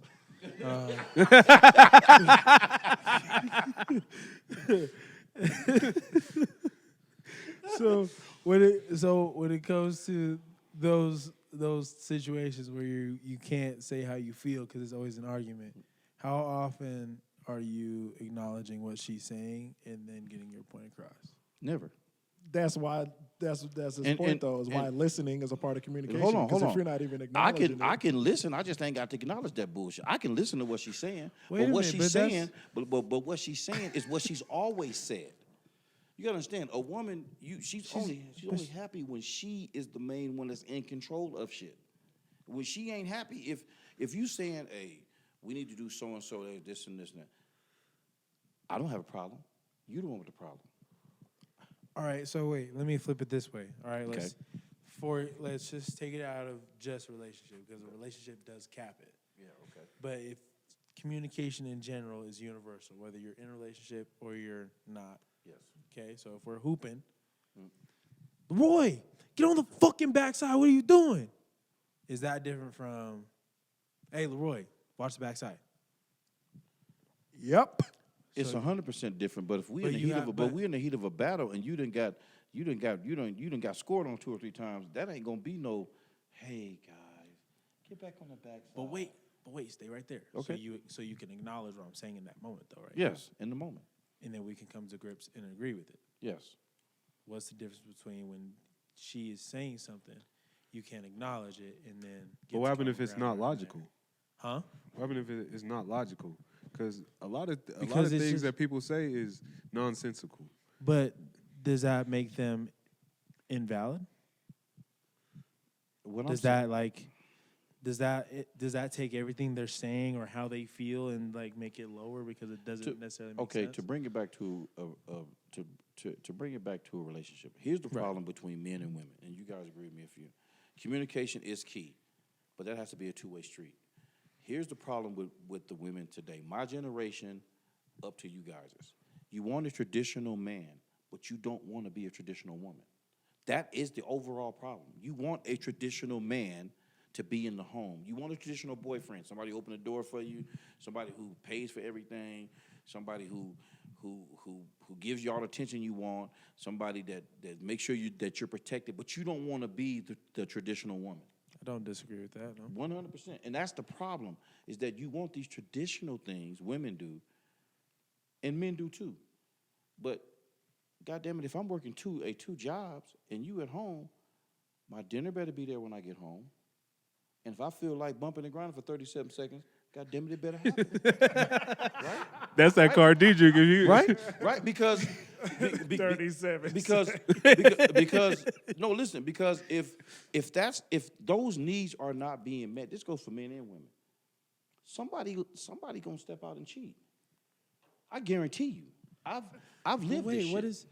What does that have to do with communication? Because if you're not, first of all, if I'm not communicating with you, you're gonna go find it from somebody else. But Hold on. Okay, I'm here. If I'm not communicating with you, you're going to go find it. You're going to go find it from somebody. If you're communicating with me, and I've heard this same shit over and over again, you want me to keep validating this bullshit, and it's the same shit over and over again, pretty soon it's going to sound like the goddamn Charlie Brown teacher. Wah, wah, wah, wah, wah, wah, wah, wah. And then I'm just going to grow silent. And when I grow silent, I'm just going to be like this. Yeah. But in the back of my mind, I'm going, because men do the one sneaky things that women don't. Well, maybe we both do. Motherfuckers start leaving before they actually leave. I agree. So when you said, can I validate it? I can't keep validating the same, we don't talk, we don't do this, we don't do that. But I'm capping it to a relationship. On the basketball court, whatever I say on the basketball court should be left there. It's the heat of the battle. There's Right. no way I don't ever think that Marquise is some of the shit I've called you over the years. But we're in a basketball game. When I call Braden a certain name, that's not personal to me. Mm-hmm. I've been called a bunch of you're non-shooting, this and that. You've seen the shit. Yeah. But to me, I'm able to sit back with everybody and bullshit and laugh, because that's just the way men communicate on a basketball court. Mm-hmm. But in a relationship, to your original point, a woman, I shouldn't have to validate the same shit over and over again. I've heard you that we don't communicate. But when I communicate, you don't really want to hear that unless it's what you want to hear. But if it's my point of view, then now I'm being selfish. I'm not willing to compromise. Oh, we just growing apart. No, we're not growing apart. You just don't want to hear what I have to say. And if it don't jive with what you're saying, now it's a problem. But that's almost why I say, like, it's not that we're validating, it's we're acknowledging. So if she's saying, "Oh, you don't communicate, you don't talk to me," all right. I don't talk to you the same. I don't talk to you the same way. What are you wanting to know from me? You're acknowledging the fact that, okay, I don't communicate. What are we communicating? What do we need to communicate? How do we need to start communicating? We got to be a little bit more solution oriented when it comes to communication. That's why I say, like, it's talking and listening. When you have these conversations with women, you have to acknowledge what they're saying, even if what they're saying you don't agree with.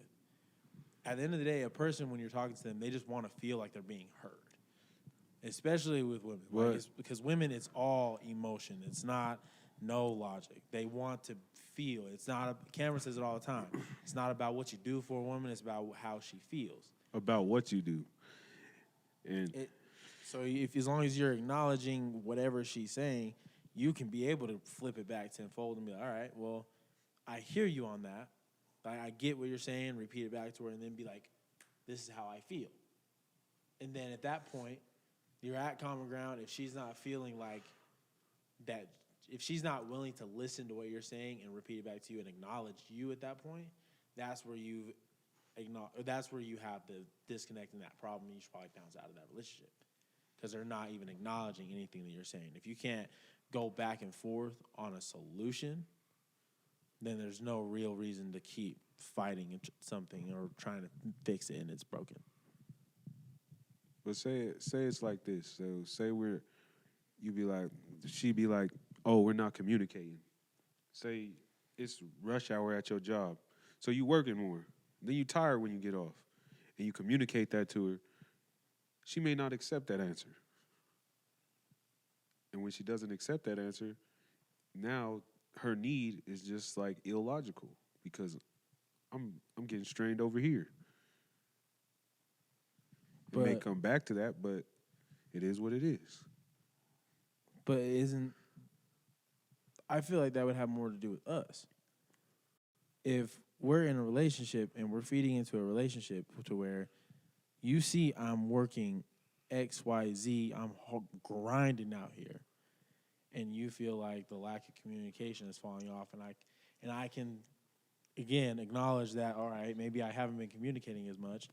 I haven't been communicating because I do this every day. I do this, and then when I come home, this is where we have the time, and when we have the time, like, if we're not bringing up pertinent issues, or like if you're not saying things in those moments, you're feeding into the non-communicating or how much we're not communicating as well. But if she's not going to acknowledge the fact that you've communicated that, you've been working X, Y, and Z, and she's just like, you know what, that's not a good excuse. Why are you staying? Why are you as a man staying in that situation? Because sometimes there's more than just that in a relationship, honestly. And sometimes someone understanding you? Sometimes I think your silence should be communicated.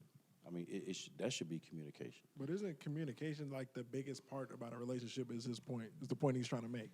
Like, if you can't communicate with somebody, how can you even be in a relationship with them? That's exactly what he's trying to get to. Okay, and I'll go with that. But I'm saying sometimes your silence should be communication. Your silence should just sometimes. I don't want to say shit because if I say it the wrong way, there's some things that you can't recover from. But that's communication right there in itself. So my silence sometimes, not saying all the time, should be able. So, in other words, I could walk into this room and look at faces, and you're communicating to me you don't want to be messed with. Nonverbals, cues, of course. So, sometime when women come in and they say we're not communicating, and we're not talking, you don't tell me. You talk to your friends more than you talk to me. If my answer was to be like, well, what do you really want to talk about? And then it comes back to, well, I want to talk about, my day and this and that and da-da-da and XYZ. And then we talk about that. Now I want to move on to the basketball game because the game's coming on at 7:30. I've given you 30 minutes to get this shit out. No. See, y'all looking at it from a young perspective. I'm looking at it from somebody that's been on the plantation 20 years already. I've been in a relationship 20 years. I've been on the plantation 20 years. 20 summers I've been on the plantation. I've been on that plantation 20 summers. Every year, Master says she's going to give Miles freedoms, and I tell her, no, I'm going to stay one more year. So when I tell you that when you get to be in your year 10, 11, 12, three things are happening. The kids are getting older, then they're moving out, or they're moving on. Keep going. You're making a little bit more money. You guys the bills have gotten, the more money you make, the more bills that you take on. Yeah. So when I come home from 12, 13 hours of working two jobs, and you want to have a summit, that's not something I want to do every day. Sometimes I just want to go take a shower, brush my teeth, climb into bed, and say, we'll wait till Friday or Saturday. But that's not what they want. They want you to work a full day, come home, give them 35 or 40 minutes to an hour of conversation, of communication, of dialogue, back and forth, right? Yeah. Okay. And then if you don't, now, he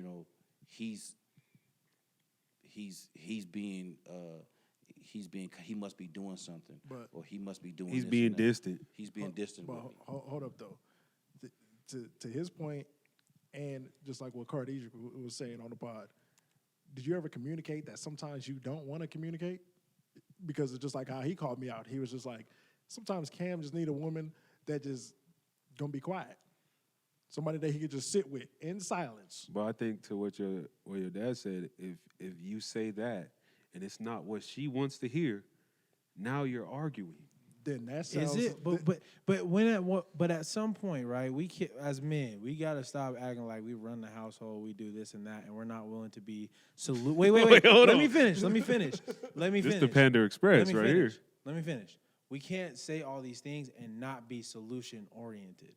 So if we're having these communication issues, if every time we talk and we communicate, it turns into an argument, when at some point, as me as a man, am I going to sit down in this relationship and be like, okay, what is really the issue? Because there's no way that we can go about talking for 30 minutes, us being done talking for 30 minutes about your day, and then me going and watch the game, and then it'd be an argument right there. There's something else deeper in the surface that one of us, maybe both of us, are not really addressing. That is the root of our problem. I think it becomes a tug of war. Keep it real simple. I think that once you get to that point where it becomes a problem with talking, nobody wants to be the first one to break.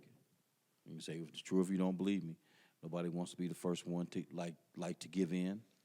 Nobody wants to be the first one to say, I'm sorry. Nobody, because it gives you, again, it's that power struggle with the relationship. It's that I'm giving in the beginning. You don't do this or you don't do that. I'm not saying my situation. I'm just using me. Mm-hmm. You don't do this, and so then I fucking give on it. And after 3 or 4 years, I've given so much, I've lost my voice. I've lost my voice to want to communicate because I've given all this shit now, and now I want my voice back. You know what I'm saying? So then I got to fight to get it back, and that's why I say this should never be said to a woman directly. I tell y'all as gentlemen, some of you viewers out there, as a man, when that that box no longer has a hold on you, and that position changes, watch how liberated y'all become. Watch how liberated your mouthpiece come. I ain't talking about disrespecting them. I'm talking about now I can be like this. Yeah, you're right. You don't like my family, and I don't like yours. I like you, But so let's try to make me and you work before we make them work.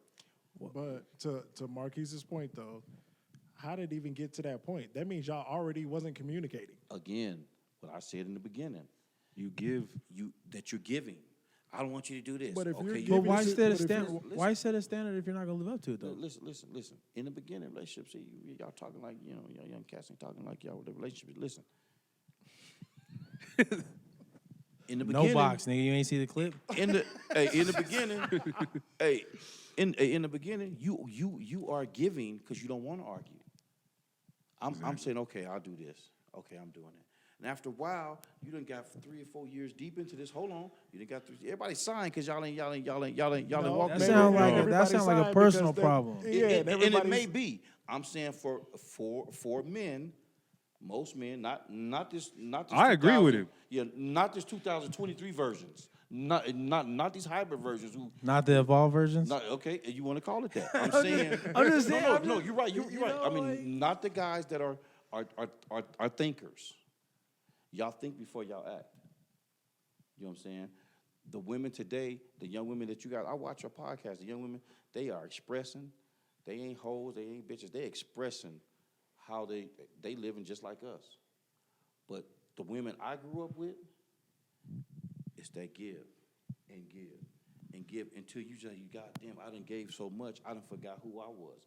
And then you try to find your way back to being that person, and they're fighting that. So that's when the whole thing about, oh, he don't talk no more. We don't communicate. He don't tell me what he tell his friends. But it's just like how previously we said on this pod, how people be like, a relationship is 50-50. Like some days, if you don't have the 30, or if you don't have 50 and you only got 30, the other person got to give 70. So like if you only got the 30 and they're still giving 50, then what's the point of being in a relationship? Yeah, I agree with that 100%. I don't know if a relationship is ever 50-50. Not even in the beginning. That's what I'm saying. But somehow you got to equal 100. Yeah, but So I'm telling you however that it gets that, to equal 100, if the math is off, what's the point of being that there? whole relationship 50-50 shit is bullshit, and here's why. It never starts off that way. It always starts off with the dude. First of all, he's pursuing. Very seldom you have a woman that pursues a guy. It's always the guy pursuing her and trying to impress her, and then the guy has to be the one to pay for everything. The guy has to be the one to initiate, X, Y, Z. It's never 50-50. Now, when you get into a relationship and you get 13 years on the plantation, now we're talking, or you get 3 or 4 years in, now we're talking about, I have to pull this relationship along because you're not feeling it right now. Okay. And then you're not feeling it. She's, Yeah. well, I'm not feeling it. She's got, so I agree with you 100%. If she can't pull when I'm down, then They got to get out. It's gonna fail. It's gonna fail. It's going to fall. It's gonna definitely fail for sure. But I think it's to what I said on the previous part, like with my grandma and grandpa and stuff like that. They was willing to see certain things through. Now it's like, oh, if it's not like this, I'm gonna go. It's instant. It's microwave. But how long is seeing it through? Yeah, because at some point, how much is your soul worth? Because you sacrifice. Like when people say relationship is about compromise and sacrifice are completely different things. Mm-hmm. Compromise is you coming to a common ground with a person. Sacrifice is, to be honest, kind of sounding what y'all are agreeing to. Is I have to give, I give. It sounds like a bearing that you're giving to this person. And if you're giving to somebody, it shouldn't feel like a bearing or a burden. So if you're giving and you're losing pieces of yourself, you feel like you don't have a voice in a relationship. I don't think you go in with the whole thing of saying I'm just giving, because I think for me in a relationship, I think you do it because sometimes a woman has valid points. Sometimes you aren't doing certain things and you concede to it. But then you find yourself conceding to everything to keep the peace. That's what I'm saying. But so then when you finally find your voice, find that voice of reason, find that person that's saying, okay, I'm willing to listen, and then you speak, this is what I feel. That's not the way it is. You're just da-da-da. But that's the pushback that you get. no, but that's what he's saying. So if she had a valid point and you conceded to it, then that's what he means by compromise. That sounds like a compromise, right? Mm-hmm. But like, if you have a valid point and she doesn't concede to it, that sounds like if a relationship is 100%, I'm still giving 50, but you're only giving 20. So why are we at 70% in a thing that's 100%? And if we cannot reach this 100%, then you will be better off at 0% over there, and I'm gonna be better off at 0% over here. Okay. Especially after you, especially after you feel liberated from the box. Like you have no reason to like. I'm just telling you, bro. Y'all Father, stretch my hands. I'm free from this. I just want to feel I'm just telling y'all. Felt like Jody coming out the boy. I was telling y'all and again, y'all. I got some years on y'all. So it's different. I said, you know, when you get there and you get, 15, 16, 17 years in, and that relationship takes on a whole new dynamic. It takes on a whole new, it takes no new features. You're sitting there going, damn, I done gave all this whole time, and now I'm sitting up here trying to talk to you, and it ain't what you want to hear, so now we ain't communicating. That's the definition of a woman saying, I want to seize control. If it ain't what I want, if I can't come to you and say, look, this is how I'm really feeling. If I can't, and then it has to be turned around into an argument, or turn it around and, well, that sounds like a personal problem. When you hear those words, that shit hit a little different. Now my attitude is, okay, I'm gonna sit back and I'm gonna let peace be still. Okay, then what is everybody can answer this. What is the most important part of a relationship to you then?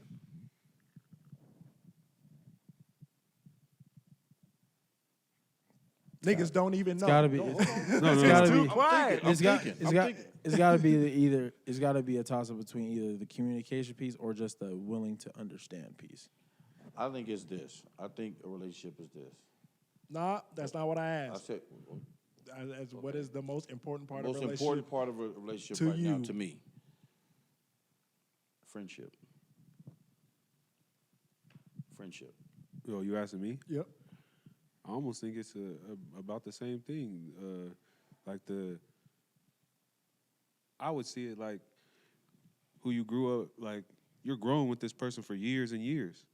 This is what you know, and it's that friendship that probably keeps you together, because sometimes ain't no box coming through, ain't no communication coming through, but you remember the friendship that you had and you stick through it.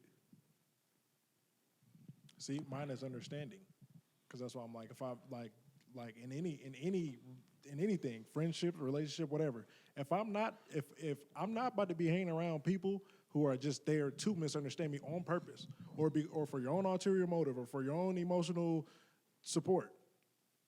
So if you cannot understand me, I don't need to be in the same room with you. It's like we live in Utah.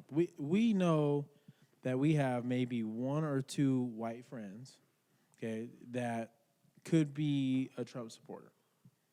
Whether you don't, okay, whether you agree with them being a Trump supporter or not, that's you understand who they are to their core. You can have that or you have a willing to understand them to the core, to have the conversation of, okay, you're a Trump supporter, are you this, that, and the third? And if you have to ask those, and if you have to ask those questions, then that's more of like a testament that y'all aren't really friendships. If you have to like really weigh like that, but if you have those friendships, like you're able to find that common ground. You know what? I look at it like this. And this is going to rub some feathers the wrong way, but I'm old, so I can say it. You never end up with your first choice, ever. Anybody tell you this? They're fucking lying to you. Nah, nigga, I'm always the first choice. What are you talking Listen about? to me. Listen to me. I'm all You just said you was the second thing on the last part. Listen. All bullshit aside, you never do. it's always that second, third, fourth round draft pick that come through, okay? Because the first one wasn't acting right, or y'all was too young, or whatever. It was something that the timing wasn't right. But you find this one, and this one checks off a lot of the boxes, 80% of the boxes you want. And you say, damn, you know what? I'm going to hold on to this because this is It's close enough. This is a franchise player for me. Y'all want to say I don't I'm got telling you Jokic, this. but I got Listen, Embiid. if that's the case, and here's what I'm saying, if that's the I case, got LeBron, but I got Michael. if that's the case, and this edit this or don't, I'm being truthful. If that was the case, I would have stayed with his mother, right? Sandy would have stayed with Bobby. Because that was those first choices. It didn't work out. So then you went down and you met something new. See what I'm saying? So you don't ever, she was my queen from day one. Bullshit. Bullshit. Don't sometimes you gotta Laquita choose, at the club was your first Yeah, choice. you know what I'm don't saying? sometimes you gotta choose wrong to find your actual No, first choice. Though. no. I know somebody, I know a cat right now, been with the same chick since he was 14. And I'm gonna tell you, a right-handed guy, and his name, and I ain't gonna say his last name. I'm gonna say his first. His name's Eddie, Hispanic cat, cool as a motherfucker. I tell you, the lottery was a huge number one day. You know what I'm gonna tell him? I'm saying, oh man, I can't wait if I hit that money. I'm gonna take care of my son. I'm gonna make sure my kids are straight. I'm gonna buy a camera in the house, daddy's house. I said, I'm so blessed. This motherfucker looked at his wife and went like this here. I'm already blessed. I just want to be wealthy now. And the whole room went fucking deafening silent. So don't tell me it ain't out there. You just don't. Most people don't. That's get not what I'm saying. I'm not What you saying it's saying not then, son? out there, but I'm just saying that's not always the case. Oh, it's 99% of the time. So that's a high ass percentage. I don't agree with that. So my thing is why? I don't agree with that. Young cats, y'all. Because I'm just saying, like young love and young relationships, like cool, but like that doesn't mean that was your first choice forever. Like you may have thought it was your first choice, and then was in a relationship with her for a year and had to dip out. I've had a lot of draft picks. So let me say this. He's been through too many summers of drafting. Yeah. You a fresh So- team. You the Bobcats. Here's what I'm gonna say. Most people, not all the hybrids in the room right now. Most people never end up with the guy because the person that they want to be with, he or she wasn't acting right at the time, and you move on. And then I won't ever say that you settle, but you demand more in the relationship. So you say, no, I'm not putting up with this. I'm not gonna put up with it. This is what I'm willing to accept. This is what I'm not willing to. I'm not willing. But sometimes to you need to learn that. That's what I'm saying. Like when it comes to your first choice, sometimes you need to learn what you do and don't want in a relationship. That's why it doesn't matter if that was your first choice or not, because you was still growing as they were still growing, and you figured out that that's not what you want in a relationship by being with them. Which is compromise, and then from compromise, you have to communicate that These to your niggas partner. don't know, man. They don't know, man. Oh, these you Dr. These niggas, man. You Dr. Phil niggas is making me sick. Well, so why y'all over here? You over congratulate each other? Over here acting like the Diddy and reality. Ja Rule. Here's the reality. Here's the reality of Over here acting like Diddy and Ja Rule with two towels. I'll hit the 3-point on your ass. Come on, man. Here's the thing. If you were in a relationship, you can say compromise all you want to. You can say this and that. If you're not communicating what she wants to hear me out on this. It is not something that's going to. They go to hard. They got me. Because they know you about to say something. He's cooking. Listen, I'm saying this. If you're in a relationship and you're not, and you're sitting here and a woman saying you don't communicate, and you've lost your footing. And by meaning, I'm saying when she's mad about something, rather than fight about it, what do? Just be quiet. We be quiet and fix it. You start doing that shit over 3 or 4 years, and next thing you know, you're not in a relationship anymore. You in the dictatorship. And nothing before you say what you about to, I know you finna go. Okay. Here's what I'm saying. Leave. When Now you didn't got a house and bills and shit though. Let him land. Let him land. Let him I can land. have a Let him house land. and- I got the greatest I rebuttal. I can do bad all by myself. What are we This talking nigga about? living in Medea plays and I can shit. struggle by myself. man. it's a lot easier when you're 30 and you ain't got no kids. Try being 40, And I will 39, promise you, 40. I will be 40, 50, 60 years old, and I will not be unhappy You for will be another the- person. You. No. I'm not. Hold on. I'm not saying. Look, I don't think you. I don't. I will not be in a 70-30 relationship with another person at 40, 50, 60, 70. I don't Okay. care. I'll die I'm not- alone before I do don't- that. I don't On think. my mama, I don't would. think. Let me tell you something. I don't think anybody's. First of all, get that 50-50 shit out your mind. It's always gonna be 70-30. It just depends on who's pulling 70 and who's pulling 30. But that's what I'm saying. That's we all it already is. established though. If I got the 30, but they're still at 50, that's only 80. How do you know if they're at 50? Because they're not. You compromising and they not. You just said that 12 times. But sometimes you compromising is your 70. Fuck no. Well, why not, King Cameron? Shit, you know, went on with your other side on it. What you mean? Me compromising is me giving 70 all the time is my compromise. It's not all the time, but it just may feel like that. It ain't all the time, but it may feel like that. And guess what? You pulling 70% of the time may feel like all the time because every once in a while she may pull 70 for a couple of weeks, but then you got to pull 70 for them 2 or 3 months. I guarantee you it's gonna feel that But way. that's accurate because it's reaching 100. But from the other scenario that we was talking about, it was only reaching 80.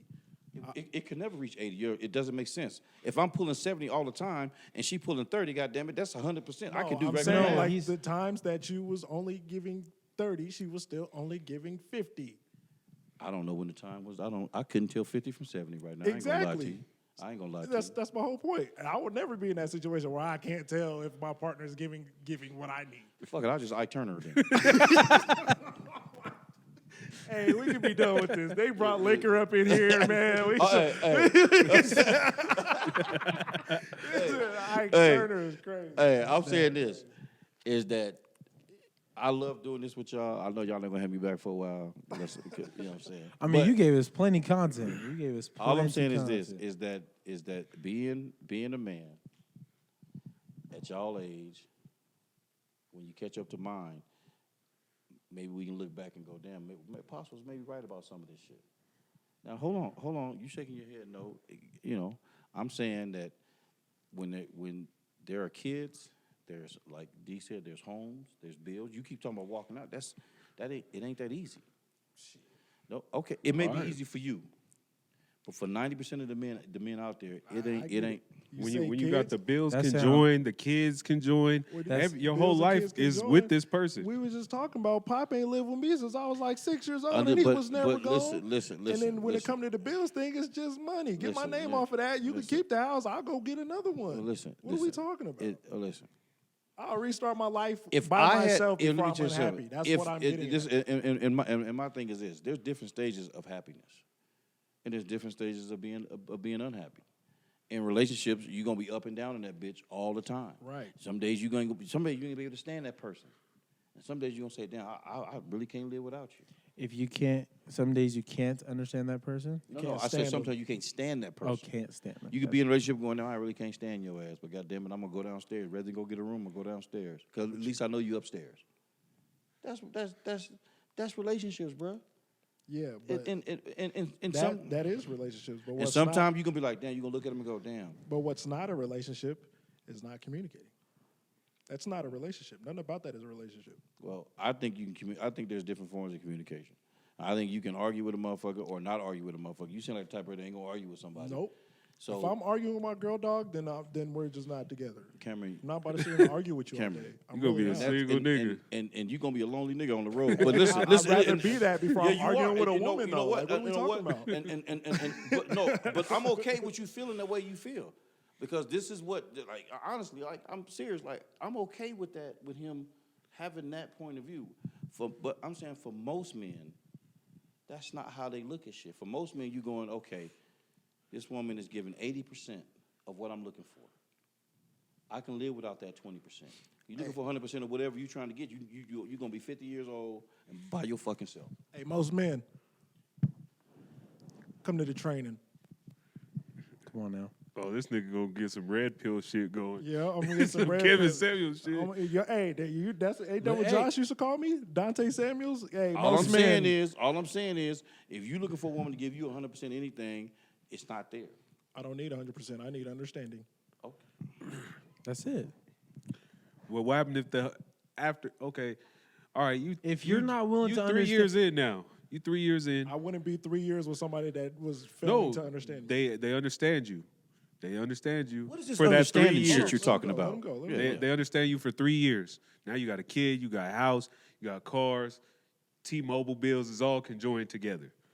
What does that have? So for 1 whole year, they don't understand your ass. What do? Dip. All right, this nigga's crazy. For a What are year? you talking about? For a year? For a year is a long time. That's what I'm saying. Like Sometimes how it you said, takes hold that. it down. I'm How not dipping long- on my kid. I'm dipping on you. Right. How long do I have to hold it down before we get back to normal? Like that's what I'm saying. Like Yeah. I'm supposed to hope that you get it together, and then if we spend 3 years good, Put and it in now 4 basketball years terms. bad, I'm not saying spend yeah. months without. How I'm long saying, did KD have to hold it down in Oklahoma? Nah, F it. I'm going to Golden State because I know I got a ring over there. Okay. That's some bullshit. Here's what I'm not saying hold it You down. rather cheat. You rather just cheat and stay with her. I'm not saying I had to cheat. For a whole year, they didn't understand me. What's the difference? So then, what are you doing then? Like for the whole year? Shit, I'm sitting in the basement watching Sports Center and shit. Exactly Well, what my here- grandpa and shit hey. used to do. No, I'm saying this. If you guys hit a stretch, and the stretch ain't got to be a year. That's a bit extreme for me. But let's say it's a month where y'all are just you're bickering or you're not communicating. Okay. I'm not willing to throw away these years over that because at the end of the day, and just hear me out before you say something.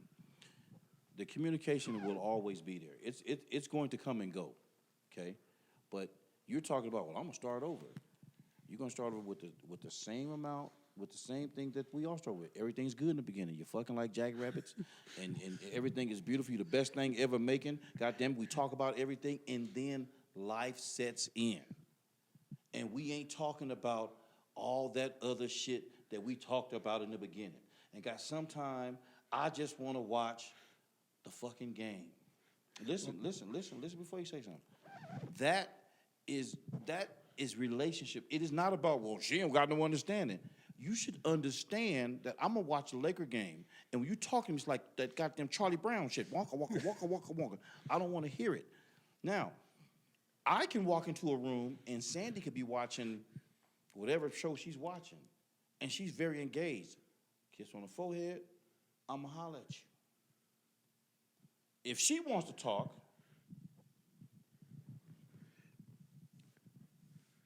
you have to talk about this right now. It can't wait. That fucking game's gonna be there tomorrow. Catch Stephen A. Smith in the morning. I want to talk right now. Right?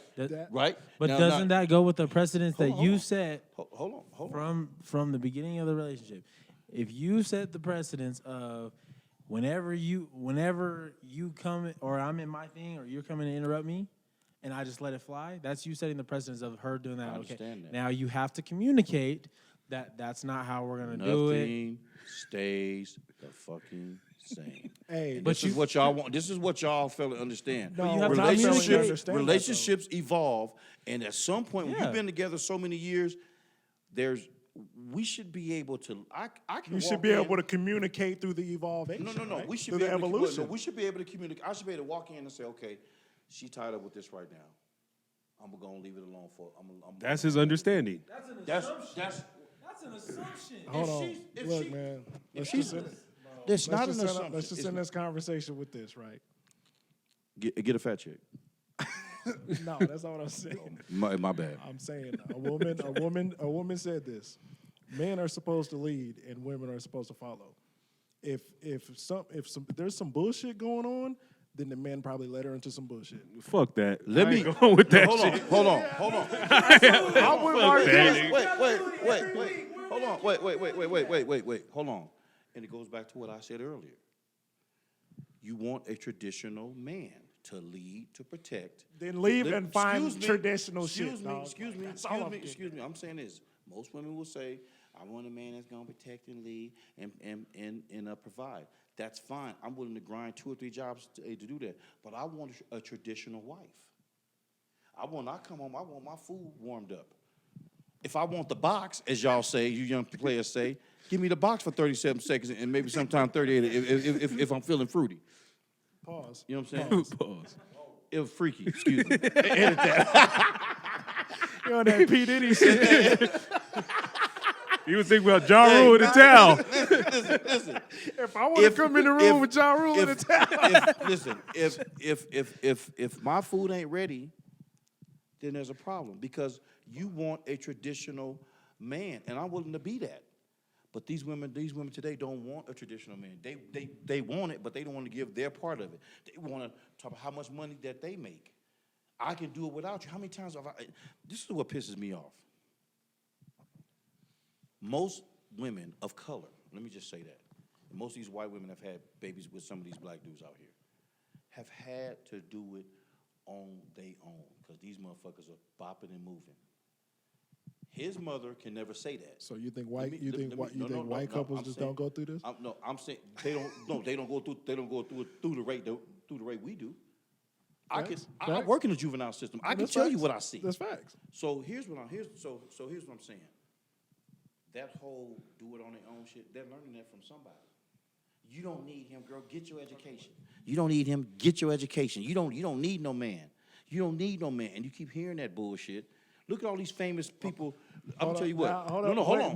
No. Let me stop you. Okay. Let me go be ahead. PanderExpress for a minute. Because if we're gonna be because if that's what we're on, ain't no man in the household, then where's the man's accountability for leaving the household?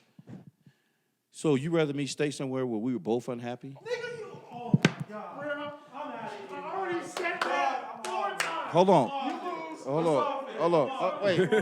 Wait. Hold on. Marquise, y'all ain't got to run away.